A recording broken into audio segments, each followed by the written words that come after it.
আমরা তালি দিতে দিতে বসে যাবো সবাই। ধন্যবাদ। সবাইকে আসন গ্রহণ করার জন্য বিনীত অনুরোধ করছি। আমরা এবার স্যারের বক্তব্য শুনব। আসসালামু আলাইকুম।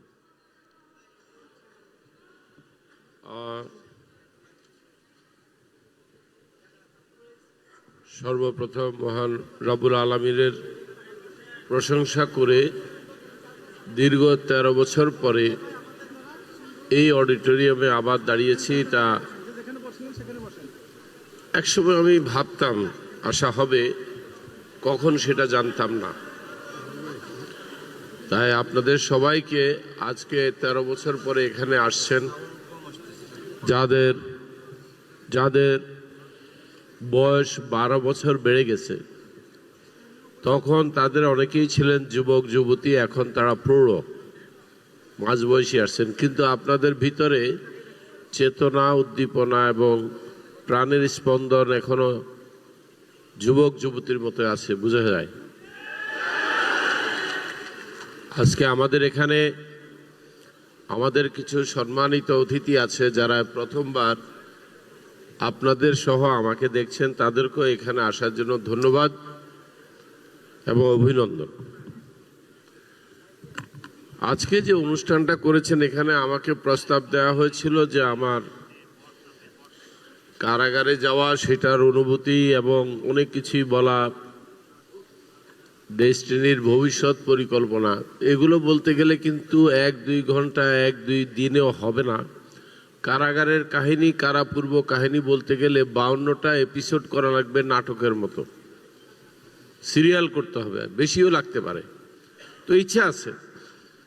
ডেস্টিনি ডিজাস্টার নিয়ে আমি অনেক আগের থেকেই বসে চিন্তা করতাম যে আমরা ডেস্টিনি ডিজাস্টার বা তাদের কষ্টগুলো সংগ্রহ করে, এই যেগুলো আজকে শুনলাম, এরকম হাজারো ঘটনা আছে যেগুলো আসেনি, এগুলোকে নাটক আকারে এনে মানুষের সামনে প্রকৃত ইতিহাস তুলে ধরতে হবে। ডেস্টিনি শুধু একটি ব্যবসায়িক প্রতিষ্ঠান নয়, MLM কোম্পানিও নয়, এইটা বড় একটা বিপ্লবী প্রতিষ্ঠান, সামাজিক বিপ্লব, কর্মযজ্ঞ, দেশের একটা চিন্তা ভাবনার পরিবর্তন, আমি বলবো সৃজনশীল একটা প্রতিষ্ঠান, যেখানে সুশীল সমাজের জন্য বিশাল একটা জায়গা তৈরি হয়ে আছে এবং সুযোগ সৃষ্টি হয়েছে, ওনারা হয়তো জানেন না। আমি অনেক সুশীল সমাজের অনেক সুন্দর সুন্দর প্রোগ্রামে যেতাম, ওনারা বাংলাদেশ নিয়ে অনেক আশাবাদী হয়ে অনেক বক্তব্য দিতেন, কিন্তু তাদের কাছে কোনো প্ল্যান ছিল না বা এখনো নাই। ওনারা শুধু অদৃশ্যের কাছে আশাবাদ করেন না, আশা করছি বাংলাদেশ একদিন এই হবে সেই হবে। আমি তখন ভাবতাম যে সবাই যে আশা করতেছে, বিড়ালের গলায় ঘন্টা লাগাইতে হবে, কিন্তু লাগাবেটাকে? কাউকে তো বিড়ালের গলায় ঘন্টা লাগাইতে হবে ইঁদুরগুলোকে বাঁচাইতে হলে। আজকে এখান থেকে সব তো বলা সম্ভব না, কারণ অনুষ্ঠান কথা ছিল 1:30টার মধ্যে শেষ করা। আমি দেখতেছি 1:30টা প্রায় ছুঁই করছে, তার মানে আমরা 2টা পর্ব করতে পারবো না। দ্বিতীয় পর্ব শুরু হয়ে ডেস্টিনির আগামী দিনের পরিকল্পনা বলার কথা ছিল, মাঝখানে আপনাদের একটা নামাজের এবং লাঞ্চের ব্রেক দেওয়ার কথা ছিল, কিন্তু আমি পরামর্শ দিয়েছি ওই ব্রেক দিলে যার যার সিট সে আর খুঁজে পাবে না। সুতরাং একবারে অনুষ্ঠানটা শেষ করে দাও, একটু দেরি করে খাইলো আর নামাজ একটু দেরি করে পড়লে সমস্যা হবে না, আসরের আগে পড়তে পারলেই হলো। কারণ আমি মনে করি এই ধরনের সমাবেশ শুধু আলোচনায় নয়, এখানে জ্ঞান চর্চা হচ্ছে, জ্ঞানের আদান প্রদান হচ্ছে, দুঃখ কষ্টের ইতিহাস শোনা হচ্ছে। এটা কম গুরুত্বপূর্ণ সমাবেশ নয়, এটা অনেক বড় সমাবেশ। আজকের এই সমাবেশটা আপনাদের না জানা অনেক কথা আস্তে আস্তে জানতে পারবেন, সবগুলা বলা সম্ভব না আমার পক্ষে। ডেস্টিনির জন্ম যদিও 2000 সালে 14ই ডিসেম্বর অনানুষ্ঠানিকভাবে জন্ম হয়েছে, কিন্তু আনুষ্ঠানিকভাবে ডেস্টিনি যাত্রা শুরু করেছিলাম 2001 সালের 5ই জানুয়ারি। ডেস্টিনির যাত্রাতে যারা যারা আমাকে সহযোগিতা করেছে, যে সকল ব্যক্তিবর্গ আমাকে সহযোগিতা করেছেন, তাদের মধ্যে আমাদের প্রতিষ্ঠাতা পরিচালক, এবং আমি বলবো উনি এখনো চেয়ারম্যান, ডেস্টিনির চেয়ারম্যান মোহাম্মদ হোসেন ছাড়াও আরো একজন ব্যক্তি আমাদের মাঝে আজকে আছেন, তাকে আমি পরিচয় নাই করে দিলাম। তিনিও কিন্তু ইতিহাসের সাক্ষী। ডেস্টিনি শুরু করার আগে বাংলাদেশে এমএলএম ব্যবসা শুরু করা নিয়ে স্বপ্ন দেখা শুরু হয়েছিল 1993 সালের জুলাই মাসে। আমি তখন বাংলাদেশ সফরে এসেছিলাম অনেক দিন পরে। আমার আম্মা অসুস্থ ছিলেন, বাবা অসুস্থ ছিলেন, তাদেরকে দেখতে আসা। তখন আমি কি জানি একটা বিশৃঙ্খলা পরিবেশের মধ্যে পড়লাম। রাস্তাঘাটে কিছু জিনিস আমার নজরে আসলো, যে রিক্সাওয়ালারা ট্রাফিক পুলিশের হাত মানতেছে না, ঠেলে চলে যাচ্ছে লাল লাইটে। আবার সবুজ লাইটে দেখলাম ট্রাফিক রিক্সাকে দাঁড় করে রাখতেছে। তার মানে যেমন ইচ্ছা তেমন সাজ, ওরকম যেমন ইচ্ছা তেমন চলো। তো তখন ঘটনাচক্রে একজন বিদেশিও কিছুদিন পর আমাদের এখানে আসছিলেন, এসে আমাকে বললেন যে তোমাদের দেশটা চালায় কে? আমি বললাম কেন? এই যে সবুজ লাইটে দাঁড়ায় থাকে, লাল লাইটে চলে যায়। সে আমাকে বলে, জানো আমি কখনো সৃষ্টিকর্তা আছে এটা বিশ্বাস করতাম না, কিন্তু বাংলাদেশে এসে আমার এই বিশ্বাস স্থাপন হয়েছে আল্লাহ আসলেই আছে। তো আমি বললাম কেন, তুমি কি আমাদের মুসলিম কালচার দেখে কোনো কারণে অভিভূত হয়েছ? কেউ তোমাকে মুসলিম কালচার সম্বন্ধে অভিভূত করেছে এই জন্য? বলে না না, তো এই জন্য না। আমি বেসিক্যালি খ্রিস্টান সম্প্রদায়ে জন্ম নিলেও মনে প্রাণে একজন নাস্তিক ছিলাম। কিন্তু তোমাদের দেশ কে চালায় এটা প্রশ্ন করতে গিয়ে আমি বলছি আল্লাহ ছাড়া কেউ চালায় না। এই দেশ চালানোর কোনো লোক দেখি না আমি, যেখানে কেউ কাউকে মানে না, কোনো নিয়ম নাই, যে যেমন ইচ্ছা চলতেছে। কিভাবে গাড়ি চালাচ্ছে মনে হচ্ছে এই লেগে লেগে ধ্বংস হয়ে গেল, কিন্তু তারপরে পাস করে চলে যাচ্ছে, ঘষা খাচ্ছে, কোনো ইয়ে নাই, অনুভূতি নাই।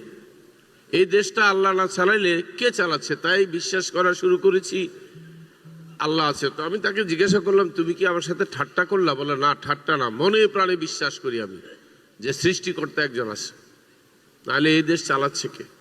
তখন আমি তাকে আমার মনের ইচ্ছাটা শেয়ার করলাম যে দেখো, এটা বলেছি আমি 93-র অনেক পরের ঘটনা আর কি। 93-তে তো আমি আসছি, দেশের এই বিশৃঙ্খল অবস্থা দেখলাম। তখন দেখি সবাই আমার কাছে চাকরি চায় আর বলে কানাডা নিয়ে যান। আমি বললাম কানাডা তো আর সৌদি আরব বা দুবাইয়ের মতো না যে ভিসা দিয়ে নেওয়া যায়। এইসব দেশে যাওয়ার সুযোগ বা প্রক্রিয়া খুবই সীমিত। তখন আমি ভাবলাম যে এরা কানাডা যাইতে চায় কেন? আমি তখন আমার এক ছোট বোনের জামাই, তাকে জিজ্ঞাসা করলাম কানাডা যাচ্ছেন কেন? বলে এখানে আইন পেশার অবস্থা ভালো না, আমি তো হাইকোর্টে প্র্যাকটিস করি, আইন পেশার অবস্থা খুবই খারাপ, তো এই দেশে থাকা কোনো ভবিষ্যৎ নাই। আমি বললাম যদি আমি এমন কোনো কিছু করি সেখানে কাজ করবেন? বলে কি? আমি বললাম ধরেন আপনার ভবিষ্যৎ এখানে স্টাবলিশ হয়ে গেল, কল্পনা করেন আপনি কোনো একটা সুপার জেটে করে কানাডায় গেলেন, সকালে গিয়ে সারাদিন চাকরি করে আবার সন্ধ্যার সময় বাংলাদেশে আসলেন। এভাবে চাকরি করতে করতে মাস শেষে যদি ভালো একটা হ্যান্ডসাম স্যালারি পান, তাহলে কি কানাডা যাবেন? বলে না, তাহলে যাবো না। আমি বললাম ক্যানাডিয়ান ইনকাম বাংলাদেশে করবেন সেই ব্যবস্থা করতেছি। এই ছিল 93-তে তার সাথে আমার প্রথম কনভারসেশন। এবং উনি আমাকে জিজ্ঞেস করলেন এটা কি? আমি তখন বললাম নাম মনে রাখতে পারবেন? বলে বলো। আমি বলছি মাল্টি লেভেল মার্কেটিং। বলে না, আমি আইনজীবী লোক, মার্কেটিং টার্কেটিং বুঝি না। আমি বলছিলাম মার্কেটিং একটা নাম মাত্র, এটা অন্য জিনিস, আনবো দেখবেন। এই হচ্ছে আমার জীবনে কিভাবে আমার মাথায় প্রথম এমএলএম বাংলাদেশে আনা নিয়ে স্বপ্ন সৃষ্টি হয়। এরও আগে ছোট্ট করেও সৃষ্টি হয়েছিল। কানাডাতে থাকতে আমি যখন এমএলএম ব্যবসায় সক্রিয় ছিলাম, প্রায় আমি ভার্জিনিয়া যাইতাম ড্রাইভ করে, নিজে 1700 কিলোমিটার ড্রাইভ করতাম একা, কোনো ড্রাইভার নাই। নিয়ার অ্যাবাউট 1700 থেকে 1800 কিলোমিটার। মাঝখানে 2বার ব্রেক নিতাম তেল খাওয়া দাওয়া এগুলোর জন্য, আর মাঝে মধ্যে শর্ট ব্রেক নিতাম তেল রিফিল করার জন্য। আর অনেকগুলা ক্যাসেট রাখতাম সাথে, এগুলা শুনতাম। এই ক্যাসেটগুলা গানের ক্যাসেট না, ব্যবসার ক্যাসেট। তো কখনো আমার সাথে এক সময় এক একজন যাইতো। একবার আমার সাথে হোসেন সাহেব গিয়েছিল এবং তখন আমরা একসাথে গিয়ে, এছাড়া আমি একবার মানে অন্যান্য লোক নিয়েও আলাদা অনেকবার গিয়েছিলাম, উনি একবারই গিয়েছিলেন আমার সাথে। তখন আমার একটা স্বপ্ন জাগলো যে এই সিস্টেমটা বাংলাদেশে কোনো এক সময় চালু করা যাবে কিনা। এবং সেই অবস্থানটা কি ছিল বলি, একটা বিশাল ইনডোর স্টেডিয়াম। আজকে যেমন একটা ইনডোর স্টেডিয়ামের মতো এটা, কিন্তু ওইটার ইনডোর স্টেডিয়ামের আপনার ক্যাপাসিটি ছিল 30,000 লোক বসতে পারে। ওই একটা লাইন থেকে আমার এখানে আসার ইচ্ছা হলো। সেখানে পৃথিবীর বিখ্যাত billionaire Bill Britt, not Bill Gates, Bill Gates হচ্ছে মাইক্রোসফট কোম্পানির, আরও একজন আছে বিল ব্রিট, উনি MLM করতে করতে বিলিয়নিয়ার হয়ে গেছিলেন। তো ওনার লেকচারের থেকে শুনতেছি উনি বলতেছে, তুমি যদি নিজে মিলিয়নিয়ার হতে চাও, আগে মিলিয়ন লোককে তুমি মিলিয়নিয়ার করার স্বপ্ন দেখে কাজ করো। কি অদ্ভুত কথা! আমি নিজে মিলিয়নিয়ার হইতে হলে আগে মিলিয়ন লোককে হেল্প করতে হবে কি মিলিয়নিয়ার হওয়ার জন্য। তা আমি বললাম, পরে যখন ওনার সাথে এই সেশন শেষ হওয়ার পরে প্রাইভেট দেখা হইলো, আমি বলছি গোপন সূত্রটা কি বলেন তো? বলে গোপন সূত্রটা, তুমি যদি 1 মিলিয়ন লোকের মিলিয়নিয়ার বানাতে পারো, তো সবাই যদি তোমাকে একদিনে $1 করে দেয়, কত কামাই হয়েছে তোমার? আমি বললাম $1 million. That is the trick, make others millionaire before you become millionaire. এই যে কথাটা খুব পছন্দ হয়েছে। তখন আমি চিন্তা করলাম, মিলিয়ন লোক পাই কই? মন্ট্রিয়ালে আমি থাকি, কয়েক হাজার লোকের চিনি। তখন আমি বললাম বাংলাদেশে যাইতে হবে, ওখানে জনসংখ্যা এত বিস্ফোরণ, ওখানে তো মিলিয়ন মিলিয়ন আছে। এই যে শুরু হলো আমার স্বপ্নের জাল বোনা, কেন বাংলাদেশে আসবো। এই ইতিহাস কিন্তু আপনারা অনেকে জানেন না। এরপরের থেকে আমি আসবো চিন্তা নিয়ে, আমার বউ নিয়ে আমি যেতে পারলাম না প্রথম। তারপরে আমার মা মারা গেলেন, বাবা মারা গেলেন, মা মারা গেলেন, তখন আমি চলে আসলাম। এসে আমার ওয়াইফকে নিয়ে গেলাম কানাডাতে, আমার প্রথম বাচ্চাটা হলো। আমার মাথার থেকে কিন্তু MLM এর চিন্তাটা যাচ্ছে না যে বাংলাদেশে একদিন যেতে হবে। শেষ পর্যন্ত মনস্থির করলাম 1998 সালে যে বাংলাদেশে যেতে হবে, এই বিজনেসটা করতে হবে। আমার ওয়াইফ তো এটা একমত না, সে বলে না, কি দরকার পাগলামি করার, এগুলো করে লাভ কি, আমরা মাত্র সংসার শুরু করেছি, আমরা এখানেই থেকে কিছু করি। আমি তখন অনেকটা রীতিমতো বোকা বানায় তাকে আমি চলে আসছি দেশে, বলছি যে 2 মাসের মধ্যে চলে আসতেছি। এদিক দিয়ে হোসেন সাহেবের সাথে এটা নিয়ে আমার অনেকবার আলোচনা দেন দরবার হলো। উনি আবার নতুন একটা MLM কোম্পানিতে স্টার্ট করছেন, অনেকগুলো উনি করছেন, আমি অল্প কয়েকটা করছি। 3-4টা MLM কোম্পানি ছিলাম, কারণ আমি সবচেয়ে দীর্ঘ সময় ছিলাম অ্যামো কর্পোরেশনের সাথে। তো উনি একদিন আমাকে মেসেজ দিলেন যে আমার সাথে একটু দেখা করেন রোববার। আমি গেলাম, কি ভাই ঘটনা কি? বলে এই ব্যাপার, আপনি একটু এদের সাথে আলাপ করেন। আলাপ করার পরে আমাকে বলে যে আপনি চিন্তা করেন না, আপনার জয়েন করার টাকা পয়সা দিতে হবে না, আমি দেবো। তো উনি আমাকে সত্যি সত্যি $1600 না কত খরচ করে আমাকে জয়েন করালেন ওনার গ্রুপে। আমি কিন্তু অলরেডি অ্যামোর সাথে তখন অনেক বছর কাজ করি, প্রায় 8-9 বছর। এরপর আমি শর্ত দিলাম সেই কোম্পানিকে, যে কোম্পানিটাকে আপনারা অনেকে চিনেন পরবর্তীকালে, GGN, গ্লোবাল গার্ডিয়ান নেটওয়ার্ক, তারা কানাডাতেও ব্যবসা করতো। আমি তাদেরকে কন্ডিশন দিয়েছি, তোমাদের কোম্পানি আমি জয়েন করবো এক শর্তে, যদি তোমরা আমাকে হেল্প করো বাংলাদেশে MLM ব্যবসা শুরু করার জন্য। তো প্রথম আমাকে একটু বললো যে হ্যাঁ আমরা হেল্প করব।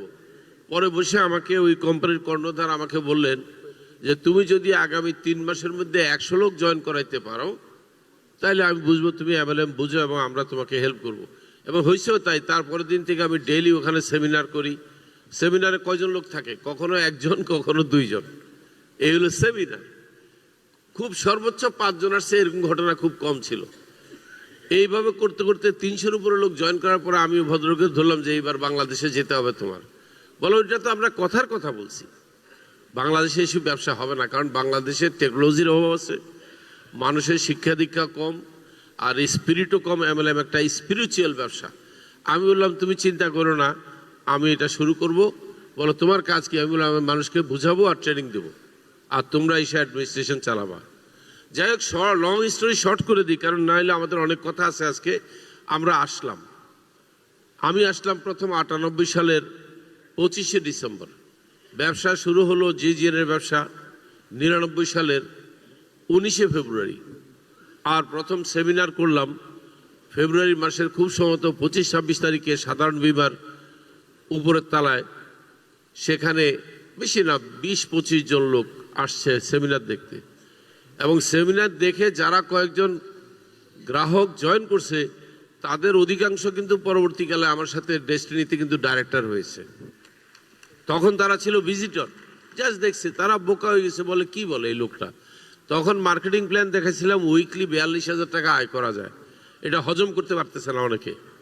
আমার সাথে যে ছেলেটা কাজ করতো, নাম নাই বললাম, ও রীতিমতো এসির মধ্যে ঘামাইতেছে আর বলে আপনি এইভাবে মানুষকে বলেন তো হার্ট ফেল করবে। আমি বললাম কেন? ভাই আমি 8-9 হাজার টাকা মাসে আয় করি, আপনি 42,000 টাকা সপ্তাহে দেখাচ্ছেন। আমি এটা ধাক্কা সামলাতে পারতেছি না। আমি ইংলিশে মাস্টার্স করছি ঢাকা ইউনিভার্সিটিতে, আপনি বুঝেন, আমি এটা সামলাইতে পারতেছি না। আমি বললাম ঠিক আছে, একটু অপেক্ষা করেন, দেখেন কি হয়। এবং সেই ব্যবসাতে শুরু করেছি আমরা। একটু সমস্যা তৈরি হয়েছে, সেই সমস্যাটা ছিল প্রাতিষ্ঠানিক মিসআন্ডারস্ট্যান্ডিং ওই কোম্পানির সাথে।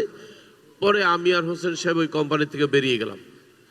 বেরিয়ে আমরা আমাদের এই কোম্পানিটার জন্ম দিলাম, ডেস্টিনি 2000 লিমিটেড। আমার এখনো মনে আছে, এই কোম্পানিটা শুরু করার জন্য প্রথম আমি একজন সিনিয়র স্টেট সেক্রেটারি, উনি ওএসডিতে ছিলেন, ওনার কাছে গিয়েছিলাম। উনি আবার এমএলএম পছন্দ করেন ভালো, ওনাকে বললাম যে আমাকে একটা কোম্পানি করিয়ে দেন। এবং তখন আমাদের অনেক ক্রাইসিস ডিজাস্টার চলতেছে, আমার এগেনস্টে ওই কোম্পানির প্রধান গুন্ডা পান্ডা লাগিয়ে দিয়েছে, মাইরে ফেলবে, এই করবে সে করবে। কেন? আমি সেই কোম্পানি ছেড়ে দিলাম।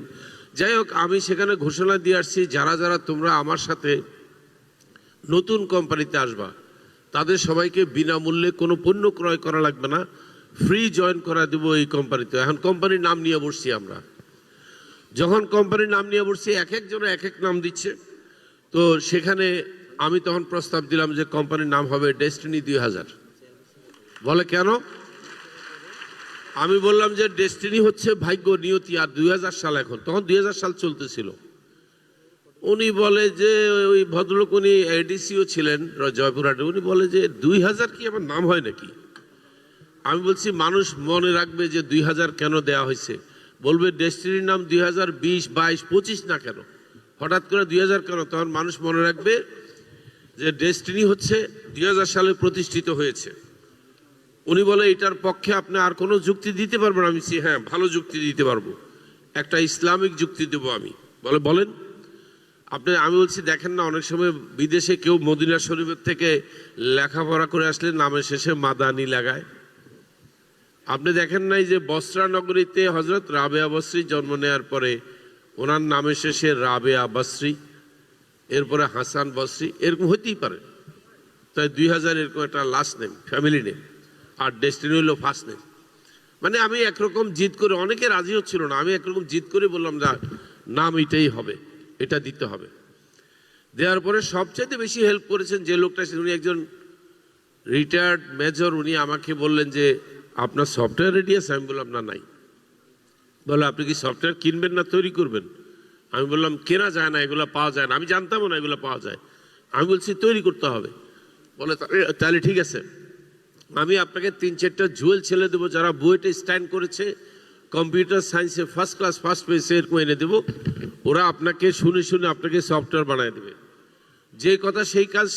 সেই দিনে সন্ধ্যার সময় 4টা ছেলের উনি নিয়ে আসলেন, এনে এটা মহাখালী ডিউএইচএসে ওই ভদ্রলোকের অফিসে। তো অফিসে অনেকে আমাদেরকে এরকম ঘুরে ঘাড়ে চা টা খাওয়াচ্ছে। সেখানে এক ভদ্রলোক, তাকেও ডাইরেক্টর করছে, যিনি আমাদেরকে আপ্যায়ন করছে, মানে যাকে সামনে পাচ্ছি তারা ডাইরেক্টর করতেছি। আরেকজন আমার সাথে দেখা করতে আসছে, তারেক নামে, সে মারা গেছে এখন। তারেকের বললাম তুমিও ডাইরেক্টর হও, তখন তারেক তার অফিসটা ব্যবহার করতে দিচ্ছে। মানে আমরা আসলে ডেস্টিনি যখন শুরু করেছি, সত্য কথা বলি, আমাদের সবার পকেট খালি। তো আপনি বলবেন তাহলে কোম্পানি কি করে হইলো? আমি মনে করি কি জানেন, ইচ্ছা থাকলে উপায় হয়। আপনারা অনেকে দেখছি কথায় কথায় একটা কথা বলে ফেলেন। এই যে এখন যেমন আমরা একটা রিয়েল এস্টেট কোম্পানি শুরু করেছি, এখানে ফ্ল্যাটে বুকিং দেওয়া নিয়ে অনেকে বলে কি কিস্তি দিব কোত্থেকে? আমি বলছি যে আপনার ইচ্ছা থাকলে হয়ে যাবে। আসলে তাই, যদি কেউ ইচ্ছা করে, টাকা আটকায় না তারে।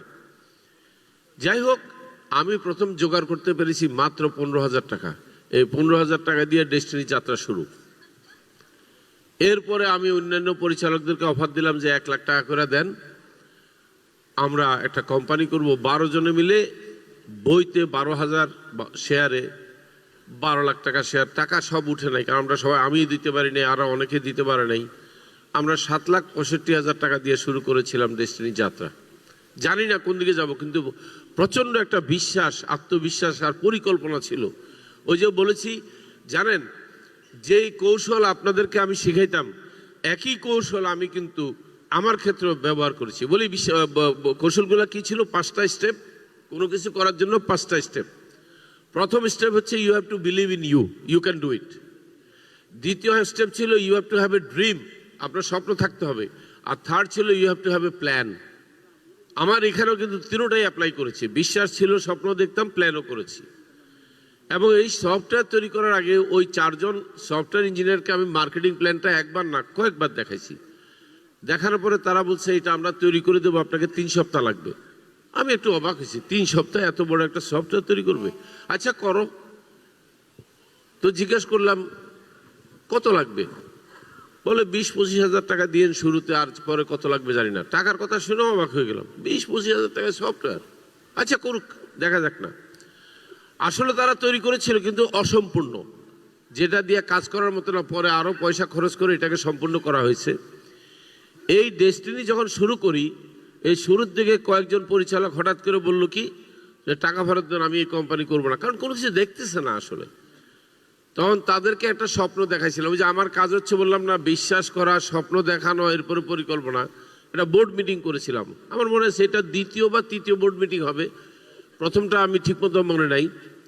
ওই বোর্ড মিটিংয়ে আমি বলেছিলাম, যারা আপনারা আজকে 1 লক্ষ টাকা দিয়ে এখানে শেয়ার হোল্ডার হয়েছেন, আমার সাথে 10 বছর থাকেন, 10 বছর পরে প্রত্যেকে এক জনে 1 কোটি টাকা নিয়ে বাড়িতে যাবেন। তো আমার এই কথা শুনে একজন পরিচালক আমাকে তাচ্ছিল্য করে বলে যে আপনি কি জানেন আমি কিন্তু ঢাকা ইউনিভার্সিটি থেকে অ্যাকাউন্টিংয়ে IBA থেকে মাস্টার্স করা, আপনি সবাইকে বোকা বানালেও আমাকে বোকা বানাতে পারবেন না। আমি বললাম কেন? বলে যে কোনো গাণিতিক হিসাবে এই 1 লাখ টাকা সর্বোচ্চ 10 লাখ টাকার উপরে যাইতে পারবে না। 4 লাখ টাকা হচ্ছে ব্যাংকে রাখলে 4 লাখ টাকা হবে 10 বছরে। আর যদি আপনি যাই করেন 10 লাখ টাকার উপরে যাওয়া একেবারে কঠিন। এই যে আপনি সবাইকে বোকা বানাচ্ছেন যে 1 লাখ টাকা দিয়ে 1 কোটি টাকা নিয়ে 10 বছর পরে যাব, এই কথাগুলো আর বলেন না। আমি আর তার সাথে তর্ক করি নেই। শুধু হোসেন সাহেব বলছিল যে আমি রফিকুল আমিনের বক্তব্য বিশ্বাস করি, কারণ আমি তারে কানাডা থেকে চিনি। সে যেভাবেই বলুক এইটা সে করে ছাড়বে, এটা আমি বিশ্বাস করি। আর একজন লোকও বিশ্বাস করে নাই। তখন আমার কাছে বোর্ড মিটিং এর পরে বললো যে এক কাজ করেন, আপনি আমার কোটিপতি বানানোর দরকার নাই, আপনি 20,000 টাকা রেখে দেন, 80,000 টাকা আমার ফেরত দেন। আমি বললাম কেন? বলে আমি জাপান চলে যাব। আমি সেই জাপান 10 বছর থাকলে কত আয় করবেন, একটা হিসাব দিল যে কোটি টাকা কামাবে। তো আমি বলছি আপনি তো এখান থেকে কোটি টাকা নেবেন, আরো বেশি নিতে পারবেন, যায়েন না। বলেন আমার টাকা দেন। আমি বলছি আপনার টাকা আমি মেরে খেয়ে দিছি, জান দেব না। এইভাবে তাকে বিদায় করে দিছি। সেই ব্যক্তি কিন্তু 10 বছর পরে, 11 বছরে আর কি, 1 বছর বেশি লাগছে, 11 বছর পরে আমাদের যখন ডিজাস্টার আসছে, সেই ডিজাস্টারে যখন আমরা জেলে গেলাম, আমাদের যখন রিমান্ড চলতেছে, আমি জানতাম না, আমাকে সেই বাদী পক্ষ যারা আমাদের বিরুদ্ধে মামলা করেছে, তারা একদিন আমাকে তাচ্ছল্য করে বলতেছে যে আপনাদের 2 জনের ইনকাম এত কম কেন, হোসেন আর আপনার? আমি বললাম কেন? বলে আপনাদের সাথে যারা ব্যবসা করে এরা তো 100 কোটি টাকার মালিক হয়ে গেছে। এবং আমি পরবর্তীকালে জানতে পেরেছিলাম যে ভদ্রলোক বলছে 1 লাখ টাকা থেকে 1 কোটি টাকা আয় করা 10 বছরে হিউম্যানলি সম্ভব না, উনি মোটামুটি 287 কোটি টাকা কামাইছেন। যেহেতু উনি 1 কোটিও বিশ্বাস করেন না, অবশ্য উনি ডিভিডেন্ড হিসাবে এত টাকা আয় করেন না, উনি একটা প্রোডাক্ট সাপ্লাই দিতেন, সেখান থেকে আয় করছেন। তো করছে, তো এই ব্যবসার কারণেই তো করছে নাকি?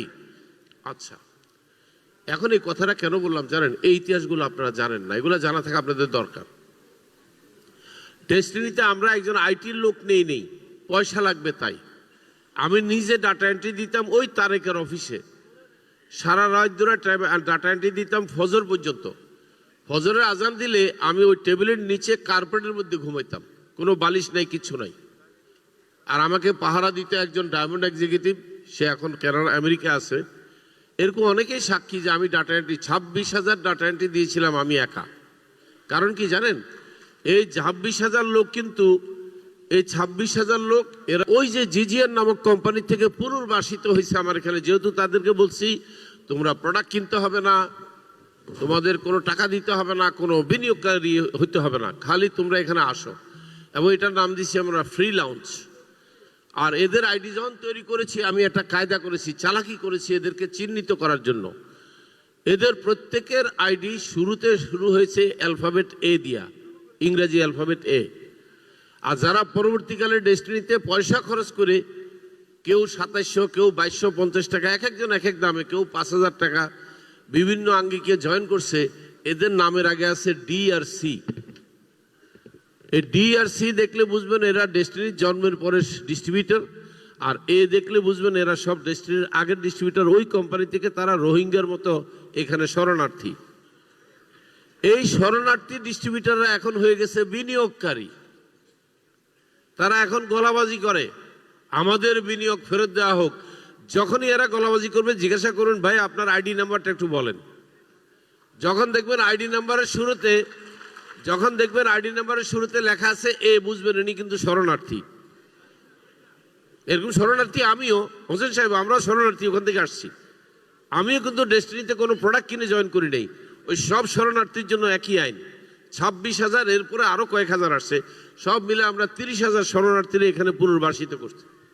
আর ওই শরণার্থীদের মধ্য থেকে অলমোস্ট 80% হয়ে গেছে ডায়মন্ড। আর বাকি 20-25 জন ডায়মন্ড যারা হয়েছে এরা নতুন ডি। তার মানে ডি দিয়া ডায়মন্ড কিন্তু কম, এ দিয়া ডায়মন্ড বেশি। তো এখন যারা এখন চিল্লাচিল্লি করে যে আমাদের বিনিয়োগের টাকা ফেরত দেন, এরা হচ্ছে মার থেকেও মাসির দরদ বেশি, বলে যে আমি কার খালারে। এটা হাসি পায় আমার। যাই হোক, এখন আসেন, ডেস্টিনি চলতেছিল ঠিকঠাক মতোই। ডেস্টিনির উপরে কেন ডিজাস্টার আসছে? ডেস্টিনিতে খুব দ্রুত মানুষ রেসপন্স করা শুরু করছে, ডেস্টিনিতে মানুষ দ্রুত সফল হওয়া শুরু করছে। এই অডিটোরিয়ামে মাসে 8-10টা প্রোগ্রাম হতো, 8-10টা।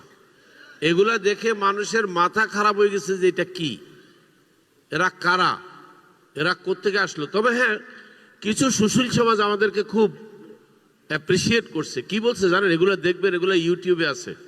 বলতো একসময় সুন্দর বাংলাদেশ স্বপ্ন দেখতাম, এখন দেখছি সেই বাংলাদেশ তৈরি হইতে যাচ্ছে। তখন একজন গভর্নর ছিলেন, গভর্নরকে আমরা চিফ গেস্ট করে আনছিলাম। উনি তখন বলছিলেন বাংলাদেশের ডেস্টিনি হচ্ছে ডেস্টিনি। বহু রাজনৈতিক নেতা, বহু সমাজ সেবক, সুশীল সমাজ, সাংবাদিক, বুজুর্গ লোক, এমন কোনো লোক বাকি নাই যে এই মঞ্চে দাঁড়ায় ডেস্টিনির প্রশংসা করে গেছে। আর পরবর্তীকালে যখন আমাদের উপরে ঝামেলা হয়েছে, ওনারা বলছে এই কথা আমরা না বুঝা বলছি। চিন্তা করতে পারেন, ওনারা নাকি না বুঝা বলছে। তাইলে আপনাকে কি কেউ ইনফ্লুয়েন্স করছে? একটা টেলিভিশন নিউজ তো এইভাবে প্রচার করছে, আমরা নাকি যারা বক্তৃতা দিত এখানে তাদেরকে আগে একটা প্যাকেট ধরায় দিতাম, তো প্যাকেটটা হাতে নিয়ে নাকি তারা আমাদের পক্ষে সাফাই গিয়ে চলে যেত। এরকম মিথ্যা প্রচারও কয়েকটা টেলিভিশন করেছিল। কয়েকটা পত্রিকা আমাদের সম্বন্ধে এত খারাপ রিপোর্ট লিখছে, পরে শুনছি ওরা লেখে নাই, ওদেরকে দিয়ে লেখানো হয়েছে, ওদেরকে টাকা দেওয়া হয়েছে যে লেখো। কিভাবে জানছি? আমি এক সাংবাদিকের চিনতাম, সেও আমার খুব কাছাকাছি ছিল। তারা ডেকে নিয়ে বললাম যে ভাই তুমি তো আমাকে চিনো, কেন ওইগুলা লিখতেছো? বলে বস কিছু মনে করেন না, এই লেখাটার জন্য 10,000 টাকা পাইছি, আমার তো চলতে হবে, আপনারাও কিছু দেন, আবার প্রতিবাদ ছাপাই দেব। তো এই ছিল খেলা। এবং আমার ভিতরে একটা জিদ কাজ করতে, যে 2 নম্বর ব্যবসা তো করি না, কেন টাকা দেব? বাকিটা ইতিহাস আপনারা জানেন কিভাবে ডেস্টিনির উপর অ্যাটাক হয়েছিল। এখানে আপনারা ভিডিও চিত্র খুব কম দেখছেন, অনেক ভিডিও চিত্র আপনাদেরকে দেখানো যাবে আছে।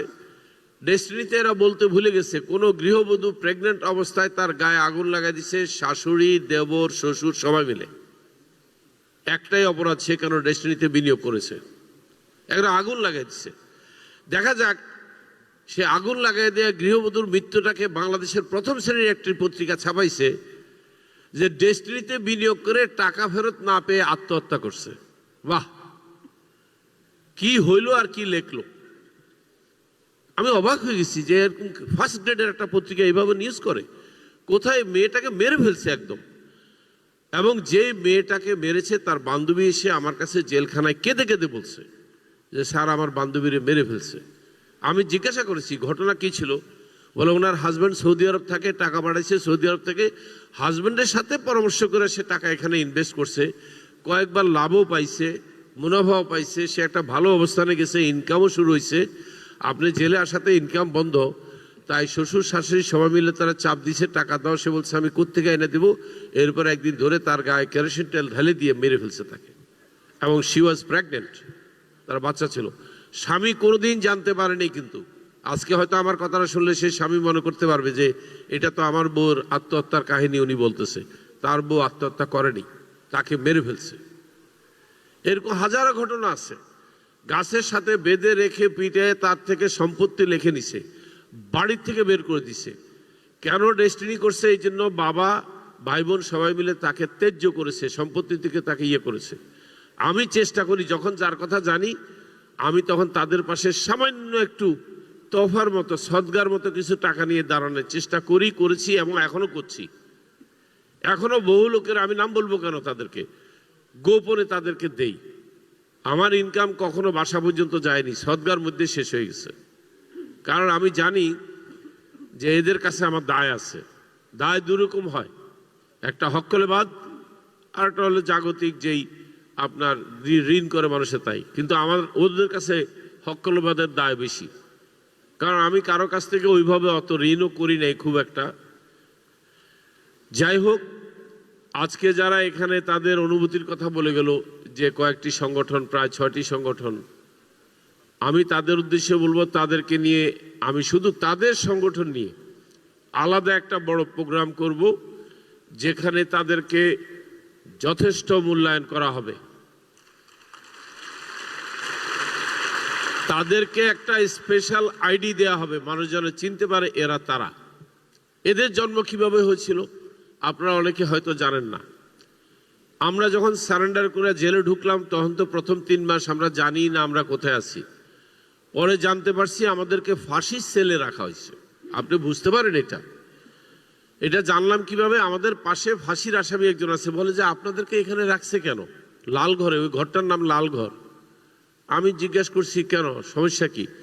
বলে এখানে যাদের ফাঁসি হয়, কন্ডেম সেল বলে, এখানে রাখা হয়, আপনাদেরকে রাখার কোনো উদ্দেশ্য জানি না। পরে যখন আমাদেরকে এখান থেকে দুদকের রিমান্ডে জিজ্ঞাসাবাদের জন্য নিয়ে যাওয়া হয়েছে, সেখানে এক পরিচালকের যখন আমি বললাম যে আচ্ছা আমরা কি দোষ করেছি, আমরা তো মাত্র অ্যারেস্ট হয়েছি, রিমান্ড চলবে, আমাদেরকে কন্ডেম সেলে লাল ঘরে কেন রাখা হয়েছে? ওই পরিচালক হাসতে হাসতে হাসতে হাসতে চোখের পানি বাইরে গেছে, বলে তাই নাকি, আপনাদেরকে কন্ডেম সেলে রাখছে? মানে উনি মজা পাচ্ছে। আপনি চিন্তা করতে পারেন, আমাদেরকে কন্ডেম সেলে রাখা হয়েছে ফাঁসির আসামির সাথে। পরে সে ফাঁসির আসামি আমাদেরকে পানি খাওয়াইছে, দুপুরে ভাত খাওয়াইছে, বললো যে আপনি জেলখানার খাওয়া খাইতে পারবেন না, এগুলো পচা ভাত, গন্ধ হবে। যে কয়দিন আছেন আপনারা বড় ভাই, আপনারা আমার এখানে আমার তত্ত্বাবধানে খাওয়া দাওয়া করেন, কোনো সমস্যা নাই। আজও আমি তার কাছে কৃতজ্ঞ। সে কোথায় আছে আমি জানি না, ভবিষ্যতে যদি কোনোদিন তার ঋণ শোধ করতে পারি করব। সে কিন্তু একজন শীর্ষ সন্ত্রাসী। এই স্বৈরাচারী সরকার চলে যাওয়ার পরে সে জেল মুক্তি নিয়ে দেশ ছেড়ে পালাই গেছে, কিন্তু আমি তাকে কখনো স্বৈরাচারী সন্ত্রাসী বলবো না। অদ্ভুত এক ফেরেশতা সে কেন সন্ত্রাসী হয়েছে আমার জানা নেই, কিন্তু আমি তার ভিতরে নামাজ কালাম পড়া, রোজা রাখা ছাড়া আর কিছু দেখিনি। প্রচন্ড নামাজ পড়তো, রোজা কালাম করতো। বলছে আমি এক মুক্তিযোদ্ধার ছেলে। মুক্তিযোদ্ধার ছেলে কেন গেলা? বলে এটা লম্বা ইতিহাস, এখন বলতে পারবো না। এইভাবে বহু লোক, নির্যাতিত লোকের দীর্ঘ 12 বছর আমি জেলখানায় দেখেছি। বহু মাদ্রাসার ছাত্র, মসজিদের ইমাম, মৌলবী এবং যারা অপরাধ কাকে বলে জানে না, এদেরকে অন্যায়ভাবে জেলখানায় রাখা হয়েছে। অনেক ইতিহাসের সাক্ষী কিন্তু জেলখানায় আমরা। জেলখানার উপরেই একটা সিরিয়াল করা যাবে নাটকের, যা দেখেছি। কিন্তু আমি এবং হোসেন সাহেব যেহেতু আমরা বিদেশে ব্যাচেলার লাইফ অনেকদিন কাটাইছি, ব্যাচেলার থাকার অভ্যাস ছিল, যেন তেনভাবে থাকার অভ্যাস ছিল, অড জব করে করে বড় হয়েছি। আমরা তো আর সাহেবের মতো বড় হইনি, তাই জেলখানা থাকাটা আমাদের কষ্ট কম হয়েছে, আমাদের গায়ে সহ্য হয়ে গেছে। আমার চাইতে হোসেন সাহেবের সাহস বেশি, এটা স্বাভাবিক। উনি নিজেও এই ধরনের প্রতিকূল অবস্থা পার হয়ে গেছে জীবনে বহুবার, এই জন্য উনি আমার চাইতে বেশি সহ্য করতে পারছে। পরের দিকে আমার এই সহ্য করা হয়ে গেছে। এখন আমাদেরকে যখন ধরে নিয়ে যায়, আমাদের বিরুদ্ধে সাক্ষী পাওয়া যাচ্ছে না, কারণ আপনারা সবাই তো ওই যে দেখলেন যে করতেছেন, মানববন্ধন করতেছেন, আন্দোলন করতেছেন ছাড়ার জন্য। তখন এদেরকে প্রস্তাব দেওয়া হলো সাক্ষী হওয়ার জন্য, যে বলতেছে সাক্ষী হও, তো বলছে না সাক্ষী হবে না, করলে তাইলে আসামি হবা। এরকম বহু ডায়মন্ডকে আমি শুনেছি, একজন ডায়মন্ডকে গালে থাপড়াইছে যে কেন সাক্ষী হবি না। ওই বলছে যে ওনাদের কোনো দোষ নাই। এবং এখনো আমার সাথে যারা আসামি হিসাবে অন্তর্ভুক্ত, আপনারা দেখবেন কিছু আসামি, আমাদেরকে আসামি কিন্তু প্রথমে 12 জন, তারপরে 46 জন চার্জশিটে যাদেরকে নতুন করে আসামি করা হয়েছে, ওদের একটাই অপরাধ, ওরা আমার বিরুদ্ধে সাক্ষী দিতে রাজি হয়নি। এই একটা অপরাধে তাদেরকে করা হয়েছে। আর যে সাক্ষী দিতে রাজি হয়েছে তাকে ছেড়ে দেওয়া হয়েছে এবং সে সাক্ষী হয়েছে। এবং আপনারা জানেন দুদকের মামলায় মাত্র 2-3 জন লোক আমাদের বিরুদ্ধে ডেস্টিনির লোক সাক্ষী হয়েছিল, বাইরের লোক না, কিন্তু কোনো এই 2-3 জন লোক এখনো আজীবন মনে থাকবে আমার মনে, যে এরা আমাদের বিরুদ্ধে সাক্ষী দিয়েছিল দুদকের পক্ষে।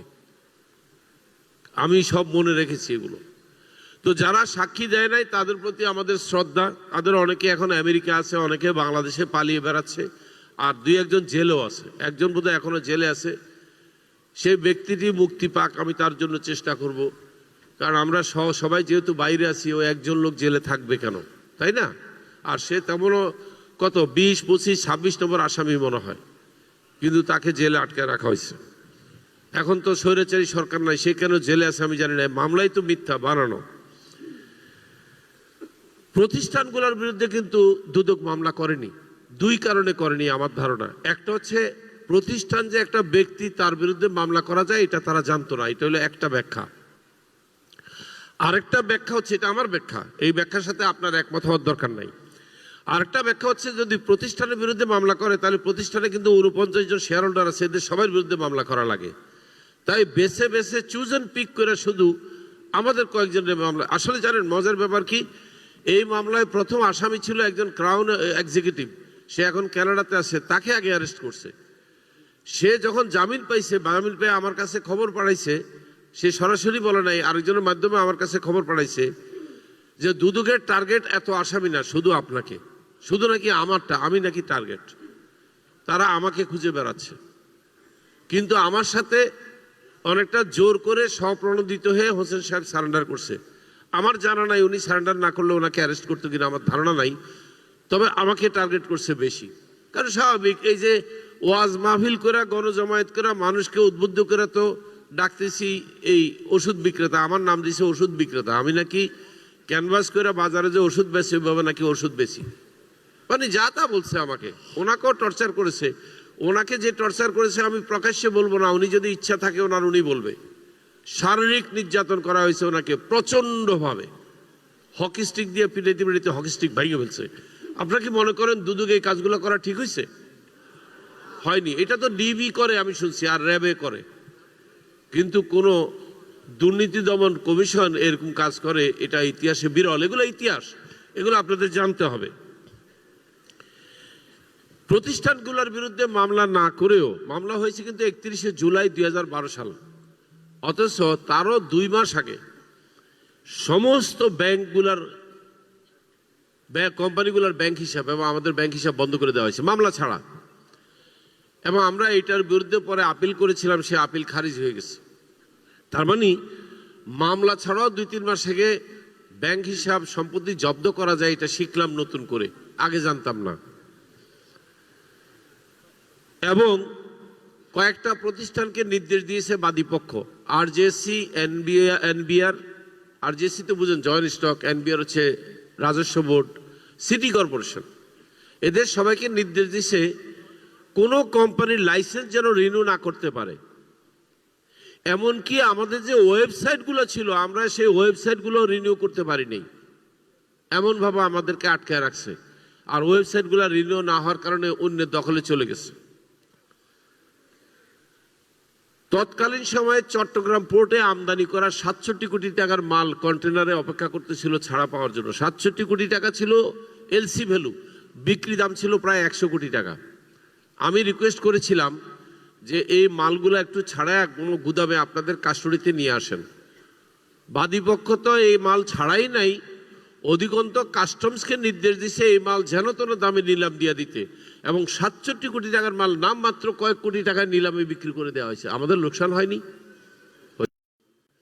আমাদের বাগানের গাছগুলা কিন্তু বিমা করা ছিল, ইন্স্যুরেন্স করা ছিল।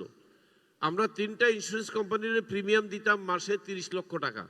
আমি অনুরোধ করেছিলাম যে ভাই, এই বাগানগুলো যদি উন্মুক্ত থাকে তাহলে গাছ সব লুট হয়ে যাবে, এগুলা বিমা করা আছে, লুট হইলে আমরা বিমা খরচ পাবো। বিমার কিস্তিটা আমাদের ব্যাংক থেকে চালান আমি আর হোসেন সই করে দিই। বলে কি এত স্বপ্ন দেখেন কেন? কেন বাইরেতে পারবেন না কি কোনোদিন? এত স্বপ্ন দেখেন কেন? গাছ বিমা করে লাভ কি? গাছ নিয়ে কি হবে? আর যেই জায়গায় আপনারা গাছ লাগাইছেন জমি সব ভুয়া, আমরা নাকি সব ভুয়া জমিতে গাছ লাগাইছি। তো আমি বললাম ঠিক আছে, ভুয়া জমিতে যদি গাছ লাগাই, গাছ তো জেনুইন নাকি? বলে কত গাছ লাগাইছেন? বললাম 1 কোটি গাছ লাগাইছি। শেষে আমরা যখন জেলে ঢুকবো হিসাব আনতে আমাদের কাছে 81 লক্ষ গাছ ছিল। পরবর্তীকালে জানতে পেরেছিলাম দুদক কর্মকর্তারা নাকি 32 লাখ খুঁজে পাইছে, চার্জশিটে লিখছে 32,50,000 গাছ পাওয়া গেছে। ফাইন, আমাকে যদি ওই 32,50,000 গাছও বুঝায় দেয়, সেটারও দাম আছে 3200 কোটি টাকা, কিন্তু সেই গাছও আমরা আর বুঝে পাইনি। কেন পাইনি? তারা দাঁড়িয়ে থেকে স্থানীয় লুটেরাদেরকে দিয়ে নির্বিচারে দিনের বেলায় ইলেকট্রিক করার দিয়ে সমস্ত গাছের কেটে কেটে কেটে কেটে লুট করে নিয়ে গেছে। সেই লুটের ভাগিদার ছিল তৎকালীন হাটহাজারী থানার ইন্সপেক্টর ইনচার্জ এবং দারোগা। কিভাবে জানি? ডিস্ট্রিবিউটররা তাদের ছবি থানার থেকে ছবি টবি উঠে, ট্রাকের মধ্যে গাছ আছে কাটা গাছ, ছবি উঠে আমার কাছে পাঠিয়ে দিচ্ছে, ওদের কাছে আছে। এই গাছ কাটা প্রমাণ করার জন্য আমার কোনো চিন্তার কোনো কারণ নাই। আমাদের ডিস্ট্রিবিউটরদের কাছে প্রচুর ভিডিও আর ফটোগ্রাফ আছে। আর যদি বড় সাক্ষী চান যে গাছ যে তারা কাটছে, আমরা বলে আমরা নাকি গাছে লাগাইনি, আপনারা যদি সাক্ষী চান, সেই কাটা গাছের গোড়া থেকে আবার শিকড় উঠছে। তো গাছ না লাগালে শিকড় কোত্থেকে উঠলো? অন্তত 30 থেকে 50 লক্ষ গাছের শিকড় আবার নতুন করে উঠছে। চেষ্টা করলেও বাদীপক্ষে প্রমাণ করতে পারবে না যে আমরা গাছ লাগাইনি। আর চার্জশিট তো লেখছেই 32,50,000 গাছের অস্তিত্ব পাওয়া গেছে। জজ সাহেব জিজ্ঞাসা করছে আপনারা কিভাবে গাছ গণলেন? আমি বললাম আমি দাবি করছি। আমি বলছি স্যার, আমার এই গাছ 81 লাখ গাছ, যদি একটা গাছ গুনতে 1 মিনিটের সময় লাগে, কারণ গুনতে গেলে তো একটা থেকে একটা হাইটে যায় গুনতে হবে, চুল লাগাইতে হবে না, দাগ লাগাইতে হবে। আমি বলছি 1 মিনিট করেও যদি গাছ প্রতি যদি লাগে, 10 জন লোক মিলে যদি গাছ গনে, এই সম্পূর্ণ গাছ গণনা শেষ করতে 8 বছর সময় লাগবে। ওনারা কি করে এত তাড়াতাড়ি গাছ গুনছে? তখন আমাদেরকে উত্তর দিচ্ছে ওনারা নাকি ওই ড্রোন দিয়া, বার্ড ভিউ বলে এটাকে, ড্রোন দিয়া গাছ একটা লামসাম গুনছে, আর কি লামসাম গাছ গুনছে। চিন্তা করেন, সেটাও দিয়েছে 32,50,000। এখন সে 32 লাখও নাই, 1 লাখ আছে কিনা সন্দেহ। যাই হোক, এইভাবে নির্বিচারে আমাদের কন্টেনারের মাল, আমাদের বেস্ট এয়ারের জন্য আমরা $1.2 মিলিয়ন ইকুইপমেন্ট আনছি বিমানের জন্য। সেই বিমানের যন্ত্রপাতি নিলাম হয়ে গেছে। 68 কোটি টাকা দিয়ে আমরা বিমান আনার জন্য এলসি খুলেছি, সেটা ফরফিট হয়ে গেছে। এইভাবে আমাদের যে কি পরিমাণ ধ্বংস হয়েছে আপনারা জানেন না। 2 থেকে 300 কোটি টাকা ছিল, আমরা বিভিন্ন লোকের সাথে তখন জমি বায়না করেছি। সে বায়না জমিগুলো নির্দিষ্ট টাইমে বায়না সম্পূর্ণ না করার জন্য 200-300 কোটি টাকার বায়না টাকা ফরফিট হয়ে গেছে।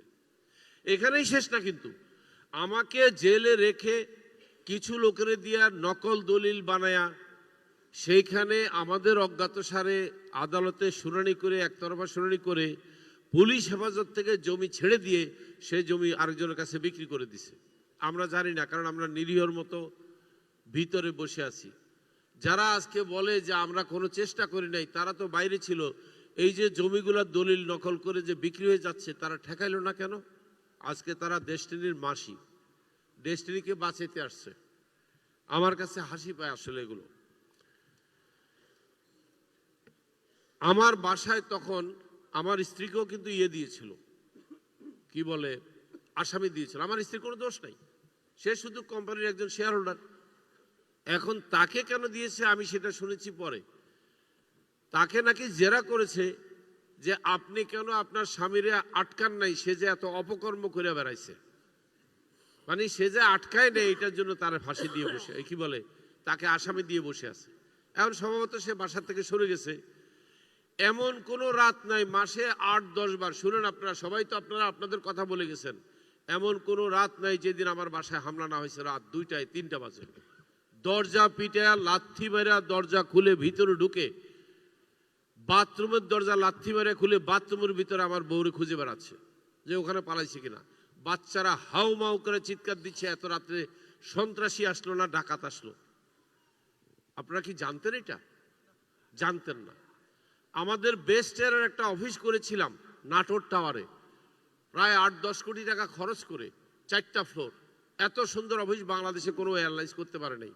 অফিসের ভিতরে এসকেলেটার ছিল, 1 ফ্লোর থেকে 1 ফ্লোরে এসকেলেটার। পুরো অফিস বানিয়েছিলাম গ্লাস দিয়ে, আমার রুম থেকে সব রুম দেখা যেত। সেখানে যত ক্যাবিনেট সিন্দুক যা আছে, বড় বড় যে আপনার হাতুড়ি আছে যেগুলো দিয়ে ভাঙে, ওই যে কনস্ট্রাকশন বিল্ডিং এর দেয়াল ভাঙে, সেই হাতুড়ি দিয়ে বাইরে গ্লাস ভেঙে ফেলছে, সিন্দুক ভেঙে ফেলছে। কি খুঁজতেছে আল্লাহ জানে। আমরা কিন্তু জেলে, তখনও চার্জশিট জমা দেয়নি, এগুলো করেই বেড়াচ্ছে। যতদূর জানতে পেরেছি আদালতের থেকেও কোনো পারমিশন নেয়নি এই কাজগুলো করতে। এইভাবে বেস্ট এয়ারের অফিসটাকে 10 কোটি টাকার ডেকোরেশনের অফিসটাকে তস তস করে ফেলছে। এরপর আমাদের এমপ্লয়ি, তাদেরকে এখানে আসামি করা হয়েছে। ওই এমপ্লয়ির থেকে জেলে বসে আমি শুনছি, সে এমপ্লয়িকে, সেও জামিনে বেরিয়েছে, তাকে কোনো একদিন আপনাদের সামনে দাঁড় করাবো, দেখবেন বলবে কিভাবে বড় বড় হাতুড়ি দিয়া, কনস্ট্রাকশন হাতুড়ি দিয়া আমার অফিসকে ভেঙে ফেলা হয়েছে। আপনারা বলতে পারেন যা তো মাত্র মামলা হয়েছে, ইনভেস্টিগেশন হবে, চার্জশিট জমা হবে, আমাদের ট্রায়াল হবে, এগুলো তো রাষ্ট্রের সম্পদ। আমি অপরাধী হইতে পারি, আমাকে আটকা রাখবে, দরকার হলে আমার অফিস দখল করবে, দখল করে অন্য কেউ চালাবে। যেমন ইভ্যালির রাসেলরা তার ওয়াইফেরে নিয়ে গেছে, তাই বলে ইভ্যালির অফিসকে এভাবে হামান দিস্তা দিয়ে বাইরে মারছে, ভাঙছে? কোনোদিন এরকম হয়েছে? আপনার হলমার্কের তানবীরকে যখন ধরে নিয়ে গেছে, তার কি গার্মেন্টস পুরোটা বাইরে গুঁড়া করে বসায় দিছে? দেয় না, কিন্তু আমারটা দিছে। আমার অফিসগুলোকে গুঁড়া করে বসায় দেওয়া হয়েছে। এরপরে নাসির ট্রেড সেন্টারে আজকে যারা কান্নাকাটি করে গেছে তারা ছিল সাক্ষী। নাসির ট্রেড সেন্টার লুট করাইছে আমার অফিস, ড্রয়ার, টেলিভিশন, সোফা কিছু রাখে নাই। এরপরে স্কাউট ভবন লুট করাইছে। স্কাউট ভবনের সমস্ত কাগজপত্র, ক্যাবিনেট, আমার জামা কাপড় সব নিয়ে রাস্তায় ফেলাই দিছে। সেখান থেকে যে যেমনে পারছে উঠাই নিয়ে চলে গেছে। আর যতটুকু ডিস্ট্রিবিউটাররা পারছে তারা সাজাইছে। ডিস্ট্রিবিউটাররা তখন গোপনে এই যে ভাঙতেছে, একজন ম্যাজিস্ট্রেটকে আইনে ভ্রাম্যমাণ আদালতে এনে ভাঙাইছে। আদালতের কোনো পারমিশন ছিল না আমি যতদূর জানি, কারণ আদালত এরকম পারমিশন দেবে কেন ভাঙার জন্য, তাই না? এরকম আমাদের উপরে নির্বিচার অত্যাচার করেছে, বিলীন করে দিচ্ছে। শুধু একবার আমাকে বলতো যে আপনি কি এখনো স্বপ্ন দেখেন কোনো একদিন জেল থেকে বাইরে হবেন? আমি বললাম বলে কি এরা?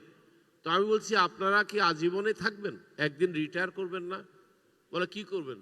আমি বলছি আমি সিদ্ধান্ত নিয়েছি আমি একদিন বেরোতে পারলে রাজনীতি করব এবং আমি সরকার দলে যোগ দেব। আমি বলছি আমি প্রয়োজনে সরকার দলে, যেই সরকারের ক্ষমতায় থাকে তার দলে যোগ দেব এবং যোগ দিয়ে সেই সরকারের আমলে আপনাদের বিচার করব ইনশাল্লাহ। কারণ আপনারা মনে করেন না যে আপনারা পার পেয়ে গেছেন, আর কোনোদিন পৃথিবীতে ইতিহাস পুনর্জাগরণ হবে না। আমি সেই দিনের অপেক্ষা আছি যেই দিন আমাদের এই নির্বিচারে আমাদের উপরে অত্যাচার চালিয়েছিল, বউ বাচ্চার উপরে। আমার বাচ্চাগুলো জানেন ট্রমার মধ্যে চলে গেছে, এত ভয় পাইতো রাত্রে ঘুমাইতে। শেষ পর্যন্ত এই হামলা করতেছে, বাড়ি নিয়ে যাবে, এখন বাড়ি ক্রোক করছে, বাচ্চারা থাকবে কই? পরে জজ আদালতে মানবিক কারণে দরখাস্ত করেছিলাম যে আমাকে অন্তত আমার বাড়িটা বাচ্চারা থাকার জন্য আর 2-3টা অফিস চালানোর জন্য মানবিক কারণে পারমিশন দেন। দিয়েছিল তখনকার জজ সাহেব, কি কারণে দিয়েছে জানি না। এখন সেইভাবে আমার বাচ্চারা এখনো সেই বাড়িতে আছে। অথচ দেখেন আমার বাড়িতে এইভাবে রাতের পর রাত, দিনের পর দিন হাঙ্গামা করার কোনো দরকার ছিল না। ওরা বুঝতো না, জানেন, ওরা অবাক হয়ে যেত যে এটা কি হামলা হইতেছে। এগুলো তো আপনারা জানতেন না। আপনারা জানতেন আমি জেলে ছিলাম, আর কিছু না। এই যে আমার বাড়িতে আক্রমণ হয়েছে, আমার বাচ্চারা যে চিৎকার দিত রাত্রে, এরা হামলা করলে এগুলা কেউ আপনারা জানতেন না, কারণ এগুলো এত লজ্জার কথা, এগুলো আপনাদেরকে বলে আমার কোনো লাভ হবে না, বরং ব্যথা আরো বাড়বে। এখনো তারা সেই স্মৃতিগুলো মনে রাখে, কি হামলাটা আমাদের উপরে করেছিল।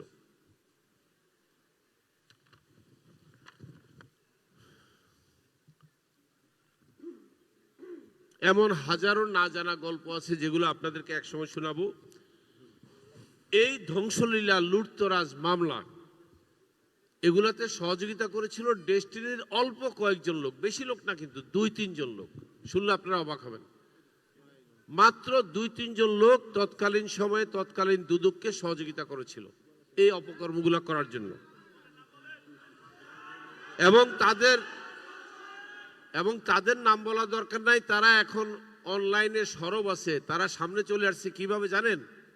ওই যে বাংলা একটা প্রবাদ আছে, ঠাকুর ঘরে কেড়ে ভিতরে থেকে চোরে বলে আমি কলা খাই না। এদেরকে চিনার জন্য আপনার কোনো নাম বলার দরকার নাই, তাহলে আপনি জিজ্ঞেস করবেন ঠাকুর ঘরে কে আছো, দেখবেন চিৎকার দিয়ে উঠবে, বলবে আমি কলা খাই না। এরা এখন ডেস্টিনির কাণ্ডারি হয়ে গেছে, ডেস্টিনি উদ্ধার করতে নেমে গেছে। এদের নাম আপনি আমার দরকার নাই। দুদকের সাক্ষীর তালিকা নেবেন, 219 জনের তালিকা, দেখবেন ওখানে মাত্র 2-3 জনের নাম আছে যারা ডেস্টিনির লোক, আর বাকিরা সব বাইরের লোক। আমার নাম বলার দরকার নাই। এই মির্জাফররা এখন ডেস্টিনি দাঁড় করানোর জন্য মিথ্যা আশ্বাস দিচ্ছে আপনাদেরকে, অবাস্তব আশ্বাস দিচ্ছে। বিনিয়োগকারীদের টাকা ফেরত দিবে বলতেছে, কিভাবে দিবে কোনো নাই, প্ল্যান নাই। আর এদের কারণে মহামান্য হাইকোর্ট একটা রায় দিয়েছে প্রতিষ্ঠান চালানোর জন্য। এদের কারণে আমরা ডেস্টিনি চালাতে পারতেছি না। আমার আর হোসেন সাহেবের চেয়ার দখল হয়ে গেছে। আমাদেরকে বলা হচ্ছে এরা ক্রিমিনাল, আমিন হোসেন ক্রিমিনাল, এদের ডেস্টিনিতে আসার কোনো অধিকার নাই, এদের শেয়ার বাজেয়াপ্ত করছে হাইকোর্ট, এরা এখানে আসতে চায় কেন? বলতেছে কে? ওই কয়েকজন। আমরা কেন আসতে চাই? আমি কার খালারে, তোমরা কারা? তারা হাইকোর্টের একটা মামলার দোহাই দিয়ে আমাদের চেয়ার দখল করে বসে আছে। আর তাদের সাথে উস্কানি দিচ্ছে স্বৈরাচারী সরকারের একজন মদতপুষ্ট নেতা, যিনি এখন পালায় গিয়ে লন্ডনে অবস্থান করতেছেন। তিনি হচ্ছেন এখন ডেস্টিনি চেয়ারম্যান, হোসেন না। কিন্তু আপনারা কেউ চিন্তা করতে পারেন যে স্বৈরাচারী সরকার চলে গেছে, 1 বছর বেশি সময় হয়েছে, আমি বাড়িছি 1 বছর বেশি সময় হয়েছে, উনি হয়েছে। আমাদের জায়গায় আমি কার খালুরে আরেকজন, ডেস্টিনি চেয়ারম্যান আরেক লোক। আপনারা কারা ডেস্টিনি চেয়ারম্যান হয়ে বসে আছেন? আপনাদেরকে তো ডাকা হয়েছে অন্য কারণে, যে তখন ডেস্টিনি চালু করবেন। আজকে 3.5 বছর ধরে, বুঝছেন, সে 22 সাল থেকে হিসাব করলে 3.5 বছর, 3.5 বছর ধরে ডেস্টিনি চালু হচ্ছে না, কিন্তু ডেস্টিনি বন্ধ। নাটক চলতেছে ওখানে, শুধু সিরিয়াল, এক একটা সিরিয়াল ব্রেক থ্রো দিচ্ছে, আসিতেছে। দেখবেন আপনার প্রমো দেয়, কখনো কখনো টেলিভিশনে যখন নাটক সিনেমা আসে একটা প্রমো চালায়, কয়েক সেকেন্ডের প্রমো, আসিতেছে। আবার ডেস্টিনি দাঁড়াবে, আবার ডেস্টিনি দাঁড়াবে কমান্ডারের নেতৃত্বে। কমান্ডার, একজন বলছে আমাদের কমান্ডার, জানেও না কমান্ডারের যোগ্যতা কি লাগে। আমি যখন 15ই জানুয়ারি 25 সালে জেল থেকে বের হব, দেখেন এটা অত্যন্ত দুঃখজনক একটা খবর, আপনারা জানেন না, কিন্তু 2025 সালের 15ই জানুয়ারি পর্যন্ত আমাদের সাজা খাটা হয়ে গেছে 12 বছর 3 মাস 5 দিন। তার মানে 3 মাস 5 দিন বেশি খেটে ফেলেছি। এই 3 মাস 5 দিন বেশি খাটাতে আমাদের একটা লাভও হয়ে গেছে, সেটা হচ্ছে আমাদেরকে প্রায় 4,000 কোটি টাকা জরিমানা করছে। পরে আইনের বই খুলে দেখি কি লেখা, সেটা আমি এখানে যারা অ্যাডভোকেট আছেন তাদের উদ্দেশ্যে বলতেছি। সিআরপিসি সেকশন 35-এর 2-এর ক, সেখানে লেখা আছে যদি আসামি একদিনও যদি হাজতবাস বেশি করে, তাহলে তার উপরে আরোপিত অর্থদণ্ড আপনা আপনি মাওকুফ হয়ে যাবে। তাই আমাদের দুইজনের উপরে আরোপিত অর্থদণ্ড কিন্তু অটোমেটিক্যালি অ্যাডজাস্ট হয়ে গেছে বেশি খাটাতে। একদিন বেশি খাটি নাই, 3 মাস 5 দিন খাটছি। কিন্তু যেদিন বের হব সেই দিনকার একটা গল্প আপনাদের সাথে শেয়ার না করলেই নয়। 2 জন ব্যক্তি আমার সাথে এই তথ্যটা শেয়ার করেছে, একজনের বাড়ি চিটাগং, একজনের বাড়ি যশোর। আমি তাদের নাম বললাম না, তারা নিজেরা বলবে কোনো একদিন আপনাদের সামনে। এরা বলতেছে যে স্যার আপনি যেদিন বেরোবেন, একজন লোক দাঁড়ায় বলতেছে উনি আজকে বেরোতে পারবে না, কারণ ওনার নামে আরো মামলা আছে। এরাও অবাক হয়েছে, মামলা করতে আসছে। আর আমিও জানতাম না। আমি আল্লাহর রহমতে আপনাদের দোয়ায় বের হয়েছি সেদিন, কিন্তু বের হওয়ার কয়েকদিন পরে জানতে পারছি আমার নামে বনানী থানায় একটা মামলা করা হয়েছে, আমি বের হওয়ার 4 দিন আগে। তার মানে দেখেন ষড়যন্ত্র কিন্তু তখনও করা হয়েছে এবং ষড়যন্ত্র এখনো চালু আছে। আমি বাইর হতে পারবো না, আমার নামে মামলা আছে, পৃথিবীতে ওই একজন ব্যক্তিই জানে, আর কেউ জানে না। এবং আমি বেরিয়েছি আল্লাহর অসীম রহমতে। একটা জিনিস বলি আজকে, আল্লাহ যারে দে তারে কেউ কোনোদিন বান্দা ঠেকাইতে পারে না। আপনাদের দোয়া যে আমাদের উপরে আছে তার প্রমাণ কিন্তু এটা, যে আমাদেরকে মামলা করো 12 বছর পরে আটকা রাখা সম্ভব হয়নি। আল্লাহ চাইছেন দেখে বাইরেছি, নাইলে কিন্তু ওই মামলাতেও কিন্তু ভিতরে ঢুকে থাকতাম। তো এখন আপনাদেরকে আমি জেলে থাকার যে কাহিনী শুনাইলাম, এইটা শুধু একটা ছোট্ট ঘটনা মাত্র।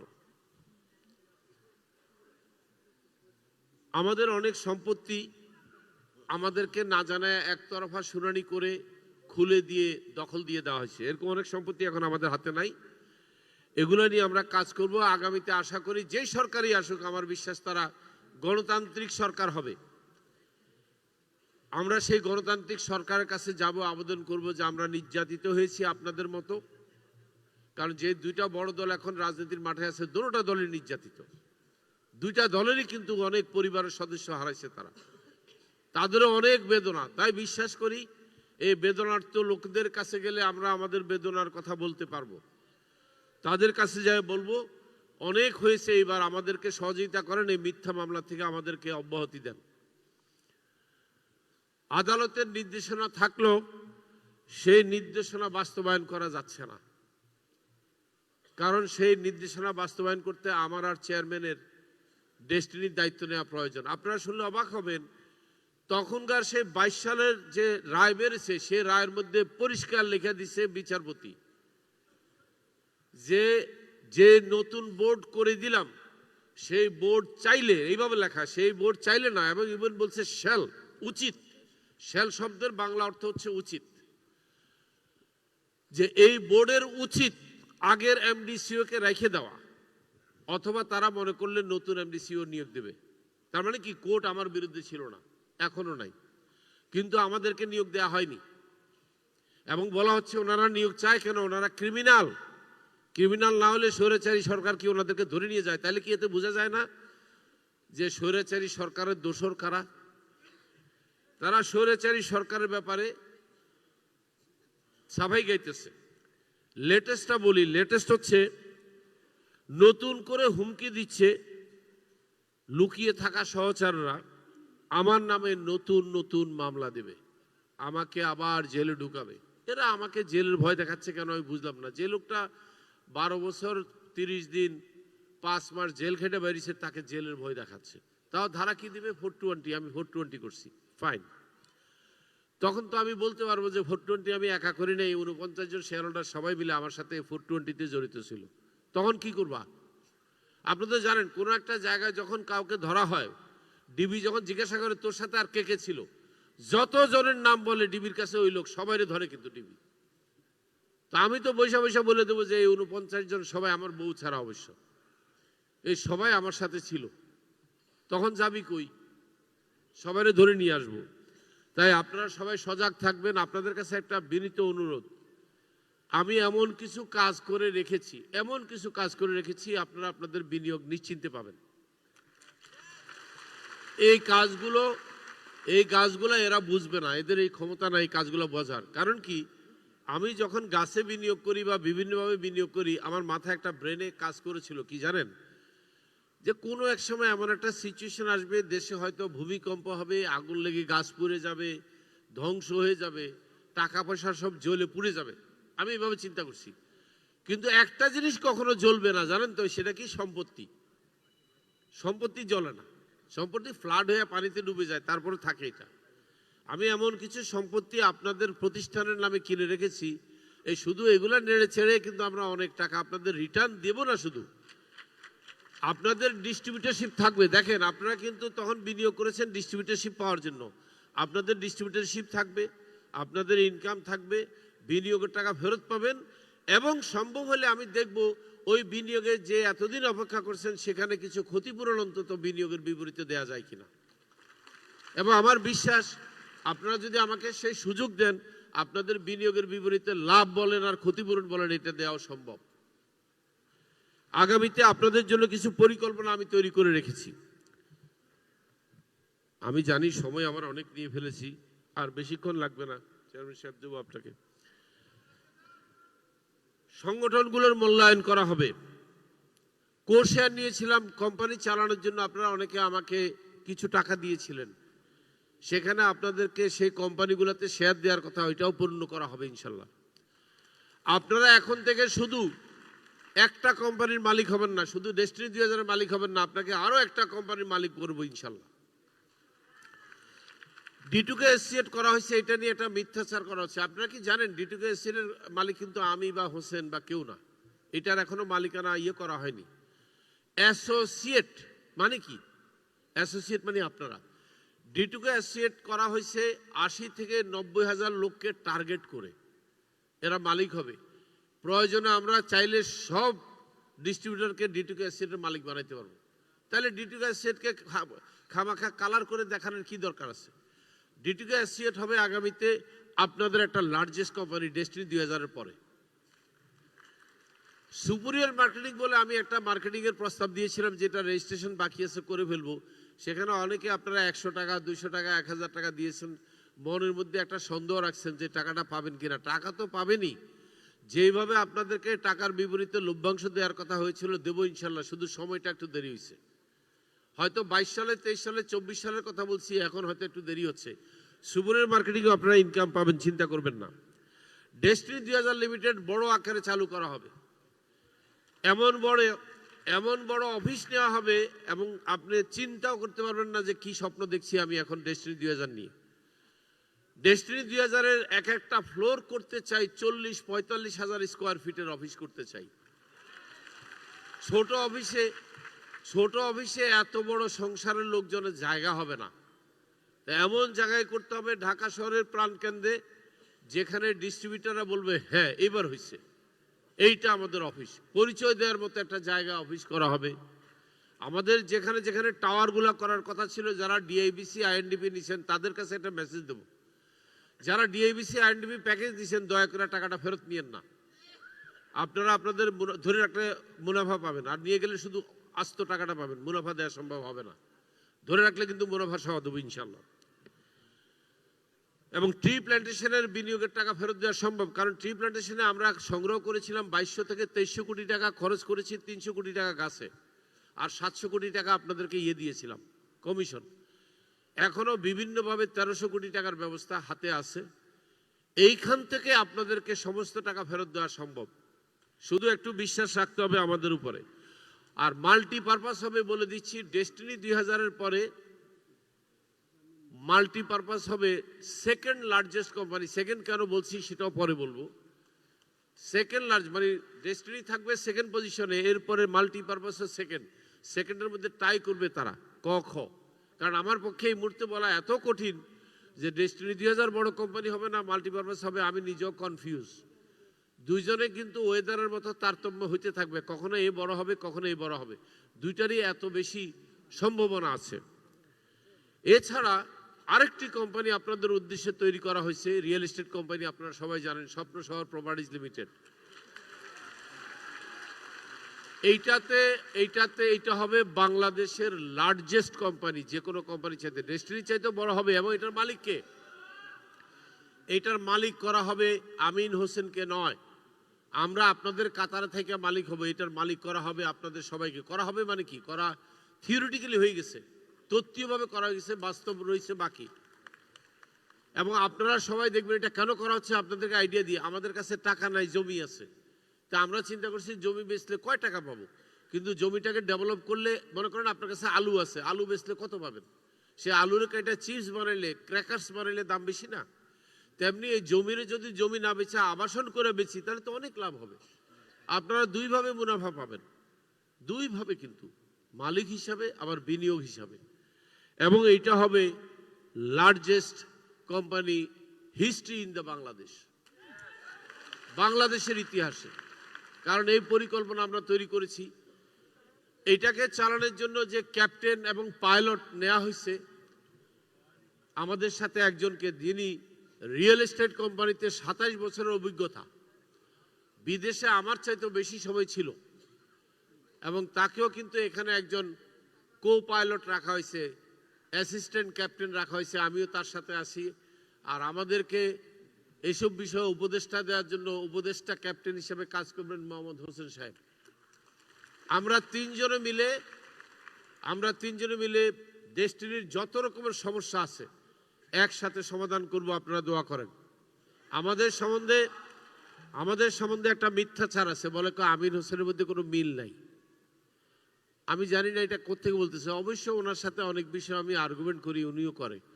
এখন তর্ক করলেই কি মিল না থাকা হয় নাকি? তাহলে তো আপনাদের অনেকের সংসার আছে যারা ডেইলি ঝগড়া করেন।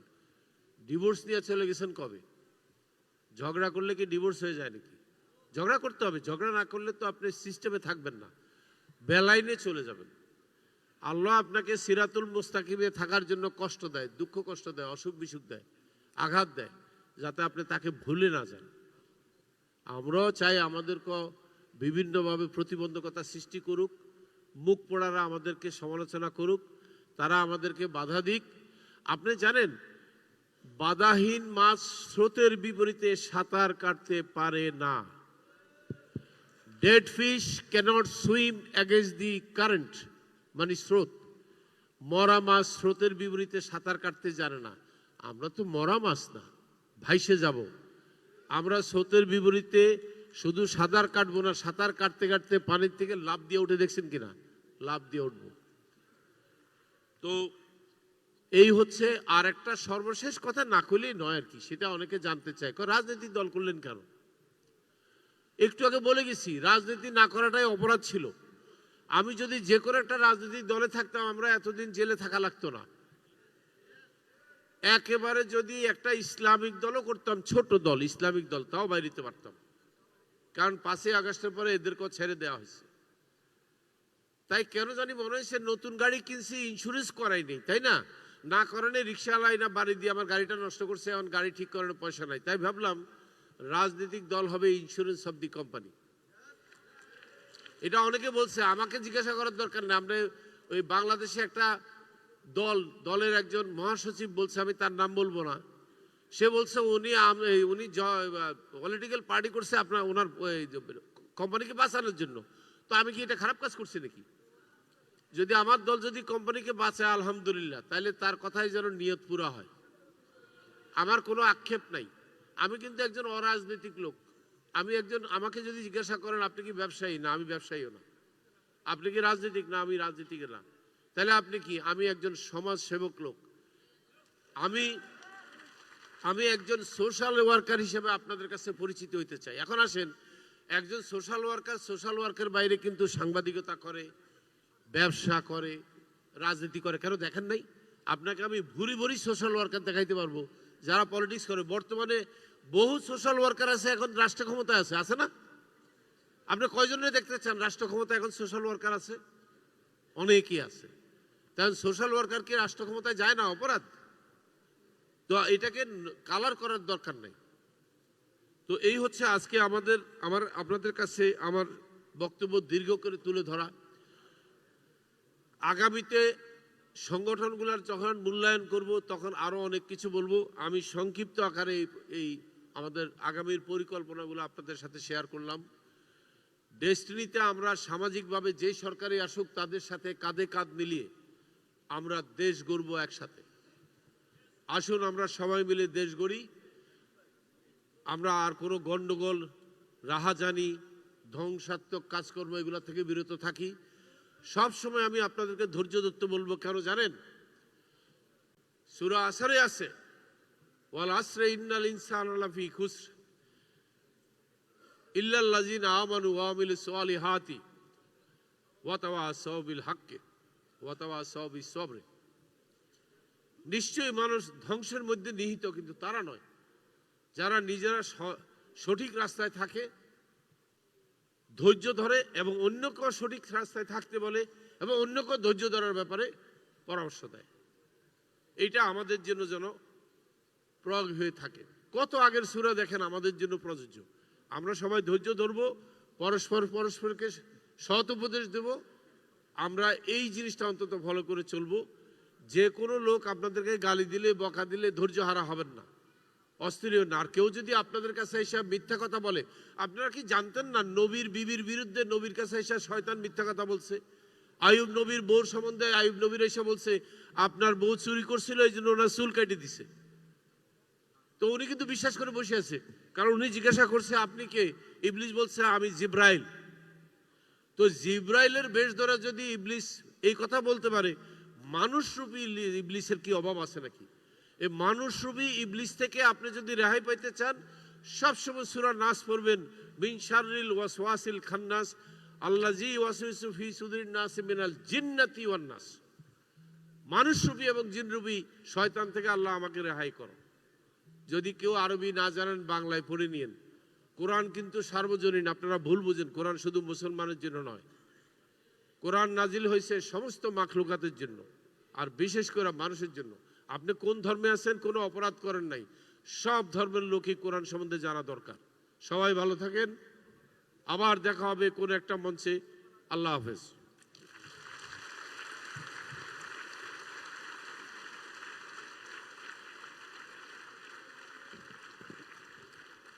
অসংখ্য ধন্যবাদ। দক্ষিণ এশিয়ার শ্রেষ্ঠ নেটওয়ার্কার জনাব ডক্টর রফিকুল আমিন আমাদের সাথে দীর্ঘক্ষণ বক্তব্য দিয়েছেন। আমরা বিশ্বাস করি এই বক্তব্যগুলো যখন প্রতিফলিত হবে, আমরা আমাদের জায়গা থেকে যে স্বপ্ন দেখেছি সেই স্বপ্নের রাজ্যে আমরা বসবাস করব। এখন আমাদের মাঝে বক্তব্য রাখবেন আমাদের আরো একজন কর্ণধার অভিভাবক আলহাজ মোহাম্মদ হুসাইন স্যার। স্যারকে মঞ্চে এসে আমাদের উদ্দেশ্যে বক্তব্য পেশ করার জন্য আহ্বান জানাচ্ছি। সকলে আমরা সর্বোচ্চ সম্মানের প্রদর্শনের মধ্য দিয়ে আমরা স্যারকে রিসিভ করব। ধন্যবাদ। বিসমিল্লাহির রহমানির রহিম। আসসালামু আলাইকুম ওয়া রাহমাতুল্লাহি ওয়া বারাকাতুহু।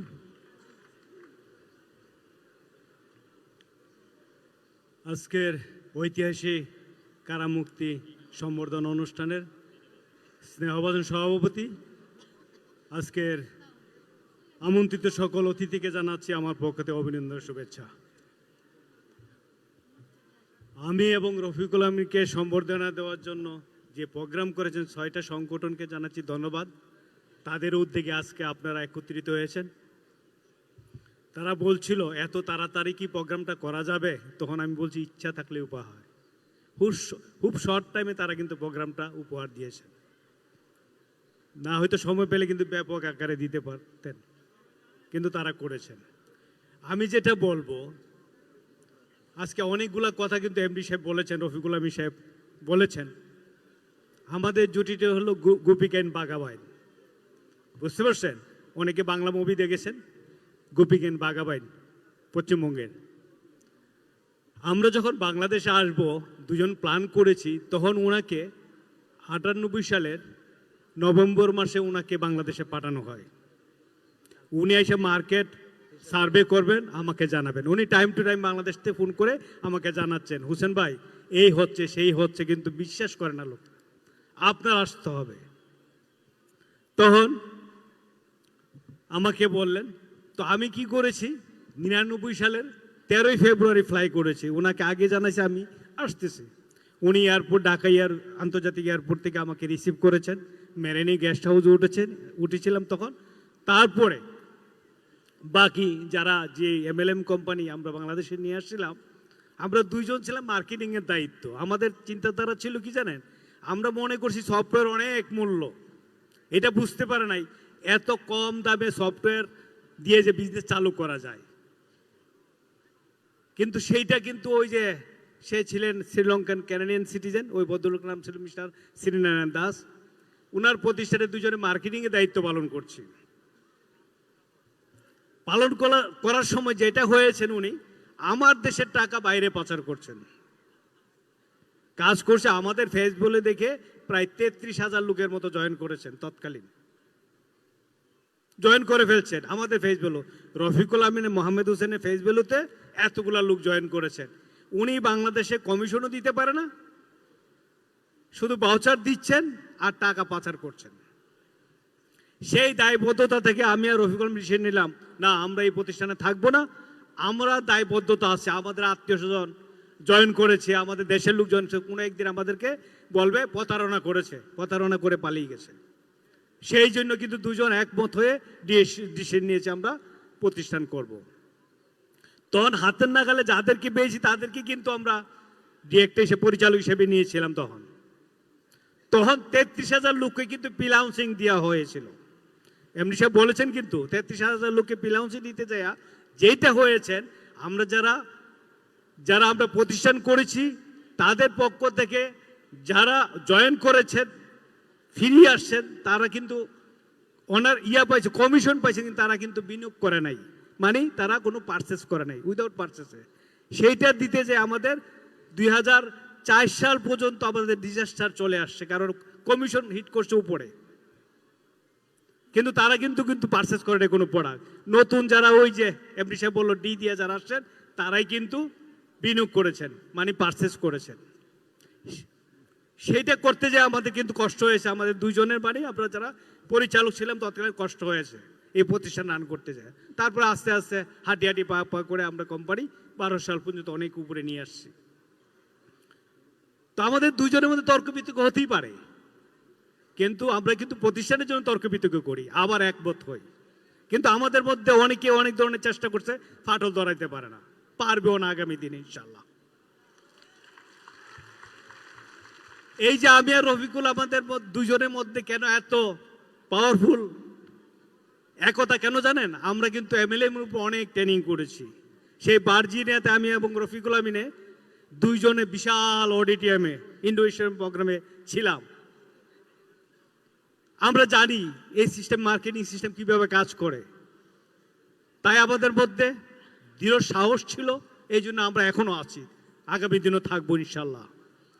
দেখেন, মামলা নিয়ে কথা বলতে হবে, যেটা নিয়ে আমি এবং রফিকুল আমিনের আত্মসমর্পণ করেছি, আরেকজন লোক করেছিলেন lieutenant general M Harunur Rashid, আমাদের বাজে নাই। উনার প্রতি উনি আজকে আমাদের থেকে বিদায় নিয়েছেন। উনি বলছেন আমরা মানুষের টাকা ফেরত দিয়ে যেন মরতে পারি, এইটাই সবসময় বলতেন। উনি আমাদের মধ্যে নেই, উনিও আত্মসমর্পণ করছেন, উনি ভয় পেয়েছেন, কিন্তু আমি এবং রফিকুল আমিন ভয় পাই নাই। আমরা বীর পুরুষের মতো আত্মসমর্পণ করেছি। এই কাজটা আমরা দুজনে করেছি, নার্ভাস হয় নাই। তবে 11 অক্টোবর আমরা সারেন্ডার করেছি, 17 অক্টোবর আমাদেরকে রিমান্ডে নিয়ে আসছেন। ওই দিন থেকে আমাদের উপরে টর্চার চালাচ্ছেন।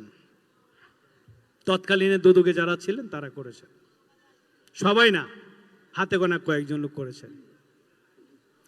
তারপরে যথাসম্ভব 19 অক্টোবর আমাদের লোকেরা মাঠে নেমেছেন, সুন্দর ডিসিপ্লিনভাবে তারা মানববন্ধন করেছেন। তারা কিন্তু রাস্তাঘাটে গাড়ি ভাঙচুর করে নাই, কারো গায়ে হাত দেন নাই। আমাদেরকে টিভিতে দেখাচ্ছে, আমরা সকালে যখন আসি দেখি রমনা পার্কে পিটাইয়া সব ঢোকাচ্ছে, লাঠি চার্জ করে সবাইকে ঢোকাচ্ছে রমনা পার্কে, মাহতাব সেন্টার, আলিস টাওয়ারে সব পিটিয়ে লাঠি চার্জ করে তাদেরকে রক্তাক্ত করেছেন। আমরা দুইজন কিন্তু নীরবে কেঁদেছি, কিন্তু আমরা বলতে পারি নাই, কারণ আমরা ভীত হয় নাই দেখাচ্ছি, আমরা ভীত না, ভয় পাচ্ছি না, কিন্তু নীরবে কেঁদেছি তাদের রক্তাক্ত দেখে। আমরা তাদেরকে বলি নাই, বলবো না, তাদেরকে স্মরণ রেখেছি, তাদেরকে মূল্যায়ন করব। আর যে 6টা সংগঠন আমাদেরকে যে সহযোগিতা করেছে, কেন করেছে সেটা আপনারা জানেন। কুশিয়ার নামে একটা শব্দ আছে আমাদের, সেটা করা হয়েছে কোম্পানিকে রান করার জন্য। কোম্পানির প্রতিটা জিনিস অ্যাকাউন্টগুলো ফ্রিজ করার কারণে সবকিছু বন্ধ হয়ে গেছে। বেনামে একটা চিঠির কারণে বাংলাদেশ ব্যাংকে একটা বেনামে একটা চিঠি দিয়েছিল, সেটার কারণে কিন্তু অ্যাকাউন্টগুলো ফ্রিজ করেছে মামলার আগে। তখন এই প্রতিষ্ঠান চালাইতে হলে টাকা লাগে, টাকার দরকার ছিল, তখন কিন্তু আমাদের টাকা ছিল না, অনেকে অনেক সহযোগিতা করেছেন। তারপরে আমরা জেলে ঢোকার পরে তখন তারা আগে আসছেন 6টা সংগঠন, মামলা অনেকগুলো মামলা চালাইতে হচ্ছে, কোম্পানির জায়গা বেহাত হয়ে যাচ্ছিলেন। তাছাড়া আমাদের দুজনের মামলা, টোটাল মামলাগুলো কিন্তু তারাই চালিয়েছে, তাদের প্রতি চিরকৃতজ্ঞ আমরা। তবে তাদেরকে মূল্যায়ন অবশ্যই আমরা করবো, মূল্যায়ন করব। আজকে সেই জন্য কিন্তু আপনারাও কিন্তু তাদের সাথে মিলে আমাদেরকে হেল্প করেছেন, সবাই তাদের কথা বিশ্বাস করেছেন। আর যারা বিশ্বাস করে নাই তারা কিন্তু দূরে ছিলেন। অনেকে উপরে লেভেলে ছিলেন, তাদেরকে দায়িত্ব দেওয়া হয়েছে, দায়িত্ব পালন করা হয় নাই। যদি তারা করতেন আমাদের লোকেরা এত সাফারার হতেন না। অনেক লোক নির্যাতিত হয়েছে। আজকে যারা নির্যাতিত হয়েছে কয়েকজন লোকের কথা শুনেছি, হাজার হাজার লোক নির্যাতিত হয়েছে। আমি একটা পেপারে দেখি যাত্রাবাড়ি একটা মেয়ে আত্মহত্যা করেছে, আত্মহত্যা করে তাকে ফেলে দেওয়া হয়েছে। সেটাই এখানে মাসুদ আছে, মাসুদ পারভেজ হাসান, ওরই ডাউন লাইন মেরে ফেলা হয়েছে। তো এইরকম অগণিত ঘটনা ঘটেছে। আমরা তাদের প্রতি দুঃখ প্রকাশ করছি এবং তাদের পরিবারকে আমরা মূল্যায়ন করবো, ইনশাল্লাহ খুঁজে খুঁজে বের করে মূল্যায়ন করবো। আমি এবং রফিকুল আমিন দুজনই করব। কারণ প্রতিষ্ঠান থেকে আমরা তাদেরকে করব, আমার পকেট থেকে যাবে না। রফিকুল আমিন প্রতিষ্ঠান, প্রতিষ্ঠান কার জন্য হয়েছে? তাদের জন্য প্রতিষ্ঠান হয়েছে, ভয়ের কোনো কারণ নেই। অনেকে এখন দেখেন না মাসির দরদ বেড়ে গেছে বেশি, আমি এবং রফিকুল আমিন কিছু নয়। আর যে লোক 2 লাখ লোক আমরা বীর পুরুষের মতো সারেন্ডার করেছি, তাইলে আমাদের কেন অত্যাচার করবে, টর্চার করবে? আমাদেরকে তো অ্যারেস্ট করা হয় নাই। বাংলাদেশের প্রেক্ষাপটে মানুষকে অ্যারেস্ট করা হয়, আমাদের 2 জনকে কিন্তু অ্যারেস্ট করেন, আমরা নিজেরা আত্মসমর্পণ করেছি। আমাদেরকে সেই মূল্যায়ন করার দরকার ছিল দেশ সরকার তৎকালীন। স্বৈরাচারী সরকার, টিভিতে দেখতাম নেত্রী বলতেন তৎকালীন, আমার বাবা জেল খেটেছে, আমার ভাই যায় বলতেছে তোমার বাবার সাথে একটু দেখা করতে চাই, ছোট ভাই। তাইলে আমার এবং রফিকুল আমিনের সন্তানের বয়স কত ছিল? উনার বাবা তো এক লাগারে 12 বছর জেল খাটেন নাই। আমরা 12 বছর 3 মাস জেল ছিলাম। আমার সন্তানের বয়স ছিল, আমার ছেলে এখানে আছেন, পরিচয় করে দিব, তার বয়স ছিল 8 বছর। সর্বশেষ ছেলেটার বয়স ছিল আমি যখন সান্ডা করি 3 মাস। 12 বছর 3 মাস জেলে ছিলাম, তারা তো বাবাকে কাছে পাই নাই। এবং রফিকুল আমিন সাহেবের 2 মেয়ে তো কাছে পাই নাই। তাছাড়া যেই ধরনের টর্চার করেছে, বাসাতে যে ধরনের হামলা দিয়েছে, তো এরকম তো আর কারো করে নাই। তো আমাদের 2 জনের প্রতি যা হয়েছে অমানবিক, সেটা আমাদের অন্তর থেকে আমরা মাফ করবো না যারা করেছেন। এই জন্য আল্লাহ তো তাদের বিচার করেছেন। তো আমি এবং রফিকুল আমিন আপনাদের সাথে কমিটমেন্ট করতে চাই, যত জীবন বেঁচে থাকি আপনাদের স্বার্থে যেন বেঁচে থাকতে পারি, আমাদের স্বার্থে নয়। আমাদের যে স্বপ্নগুলো নিয়ে বাংলাদেশে আসছি, এই দেশে বেকার মুক্ত করব।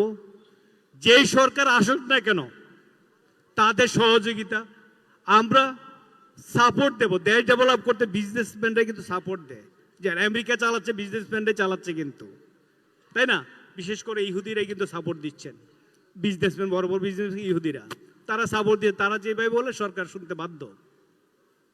আর আমরা চাচ্ছি আমরা সকলে মিলে সাপোর্ট দেবো। যে সরকার আসুক না কেন তাদের সাথে হাত মিলে, আমরা কাঁধে কাঁধ মিলে আমরা কাজ করি দেশকে ডেভেলপ করার জন্য, বেকারত্ব দূর করা এই দেশকে।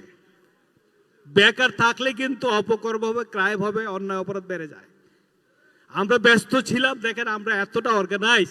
ডেস্টিনি পরিবার, আমি বলি তো, ডেস্টিনি পরিবার বিগত দিনে 2012 সাল পর্যন্ত পঙ্গপালের মতো আমরা কাজ করেছি, যেদিকে গেছি ডিসিপ্লিন, এতটা কাজ করে গেছি, কিন্তু কোনো ঝামেলা করি নাই, মারামারি কাটাকাটি কোনোটাই করে ডেস্টিনি পরিবার। তাই বিগত সরকারে আমাদেরকে ভয় পাইছে, বলছে আপনারা নাকি এত ডিসিপ্লিনে, এত অর্গানাইজ। তা আমরা কিন্তু আমাদেরকে পাহারা দিচ্ছি, কিন্তু আমাদেরকে কারো পাহারা দিতে দরকার হয় না। যেমন ওই দিন প্রোগ্রামের জন্য এখানে হল রুমে আমি কমিটমেন্ট করেছিলাম আমাদের লোকেরা যত অর্গানাইজ, কোনো ঝামেলা হবে না, এখানে কোনো এত সিকিউরিটি দরকার নেই। তারপর আবার আপনারা কোনো সিকিউরিটি দরকার আছে? এত সিকিউরিটি দরকার নেই। আমরা ট্রেনিং করেছি, শিখেছি, এই জন্য আমরা ডিসিপ্লিন। এত কিছু হয়েছে কিন্তু আমরা প্রতিবাদ করি নাই। প্রতিবাদ করলে কিন্তু অনেক কিছু আমরা প্রতিবাদ করি নাই।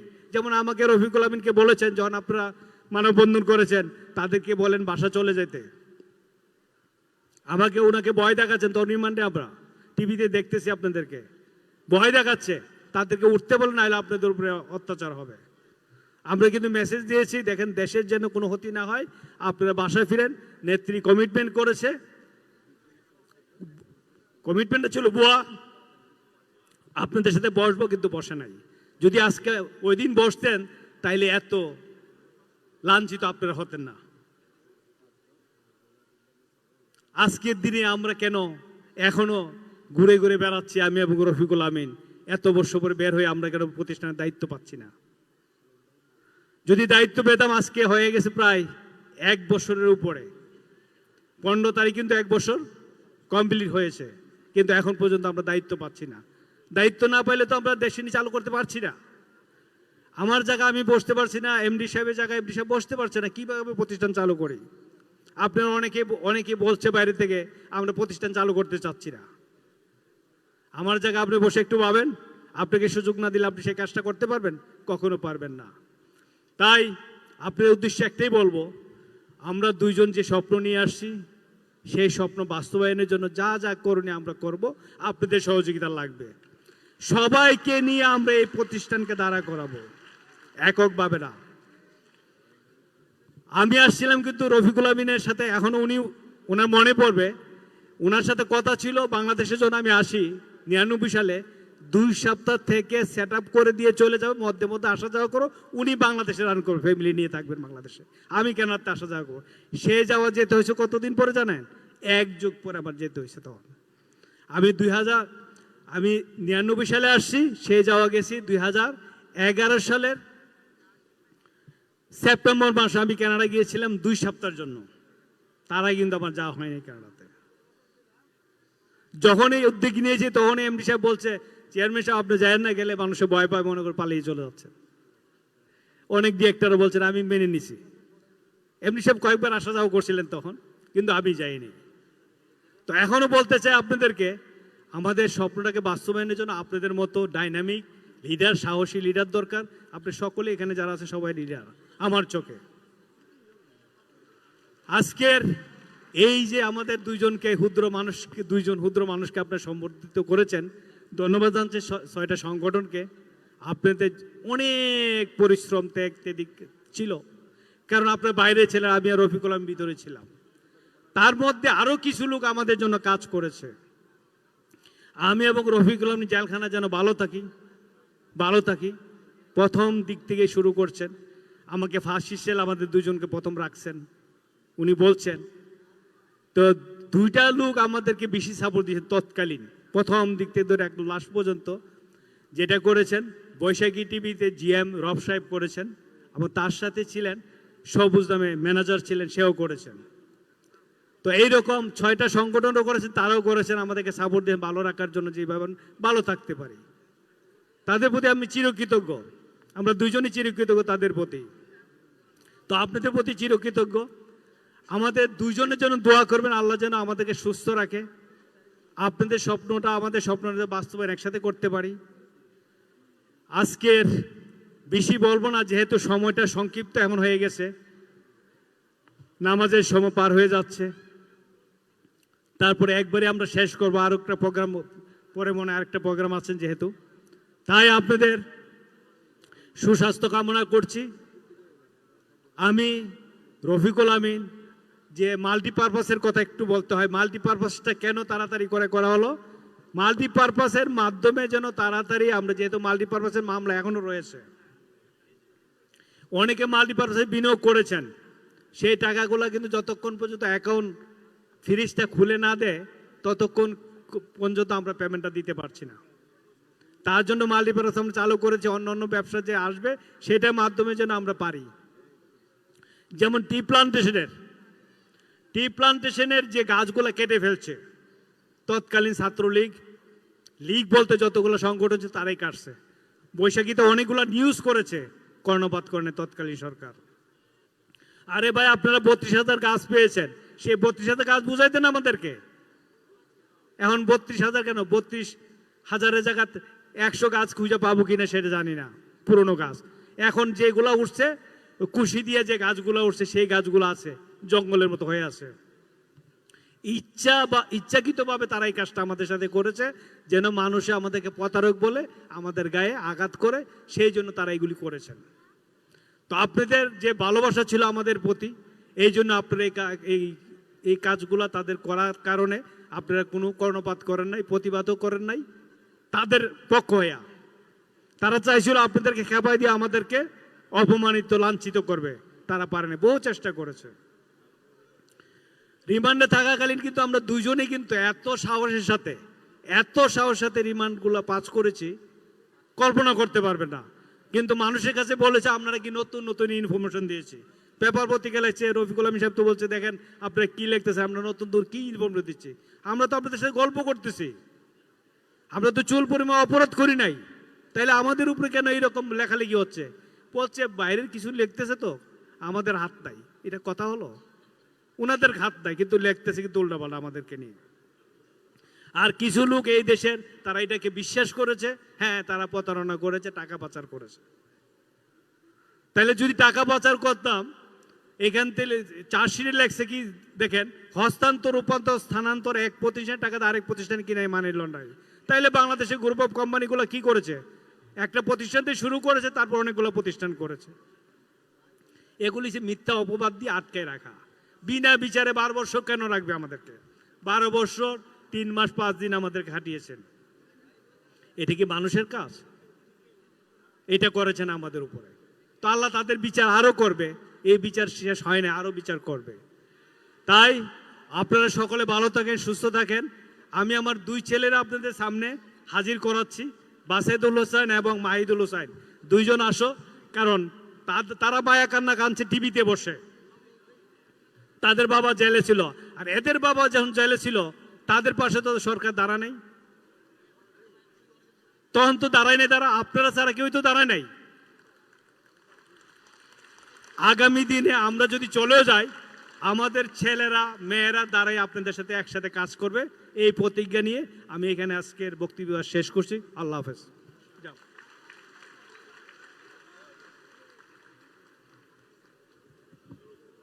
অসংখ্য ধন্যবাদ। আমরা কিন্তু করতালি দেই নাই, জোরদার করতালি হবে।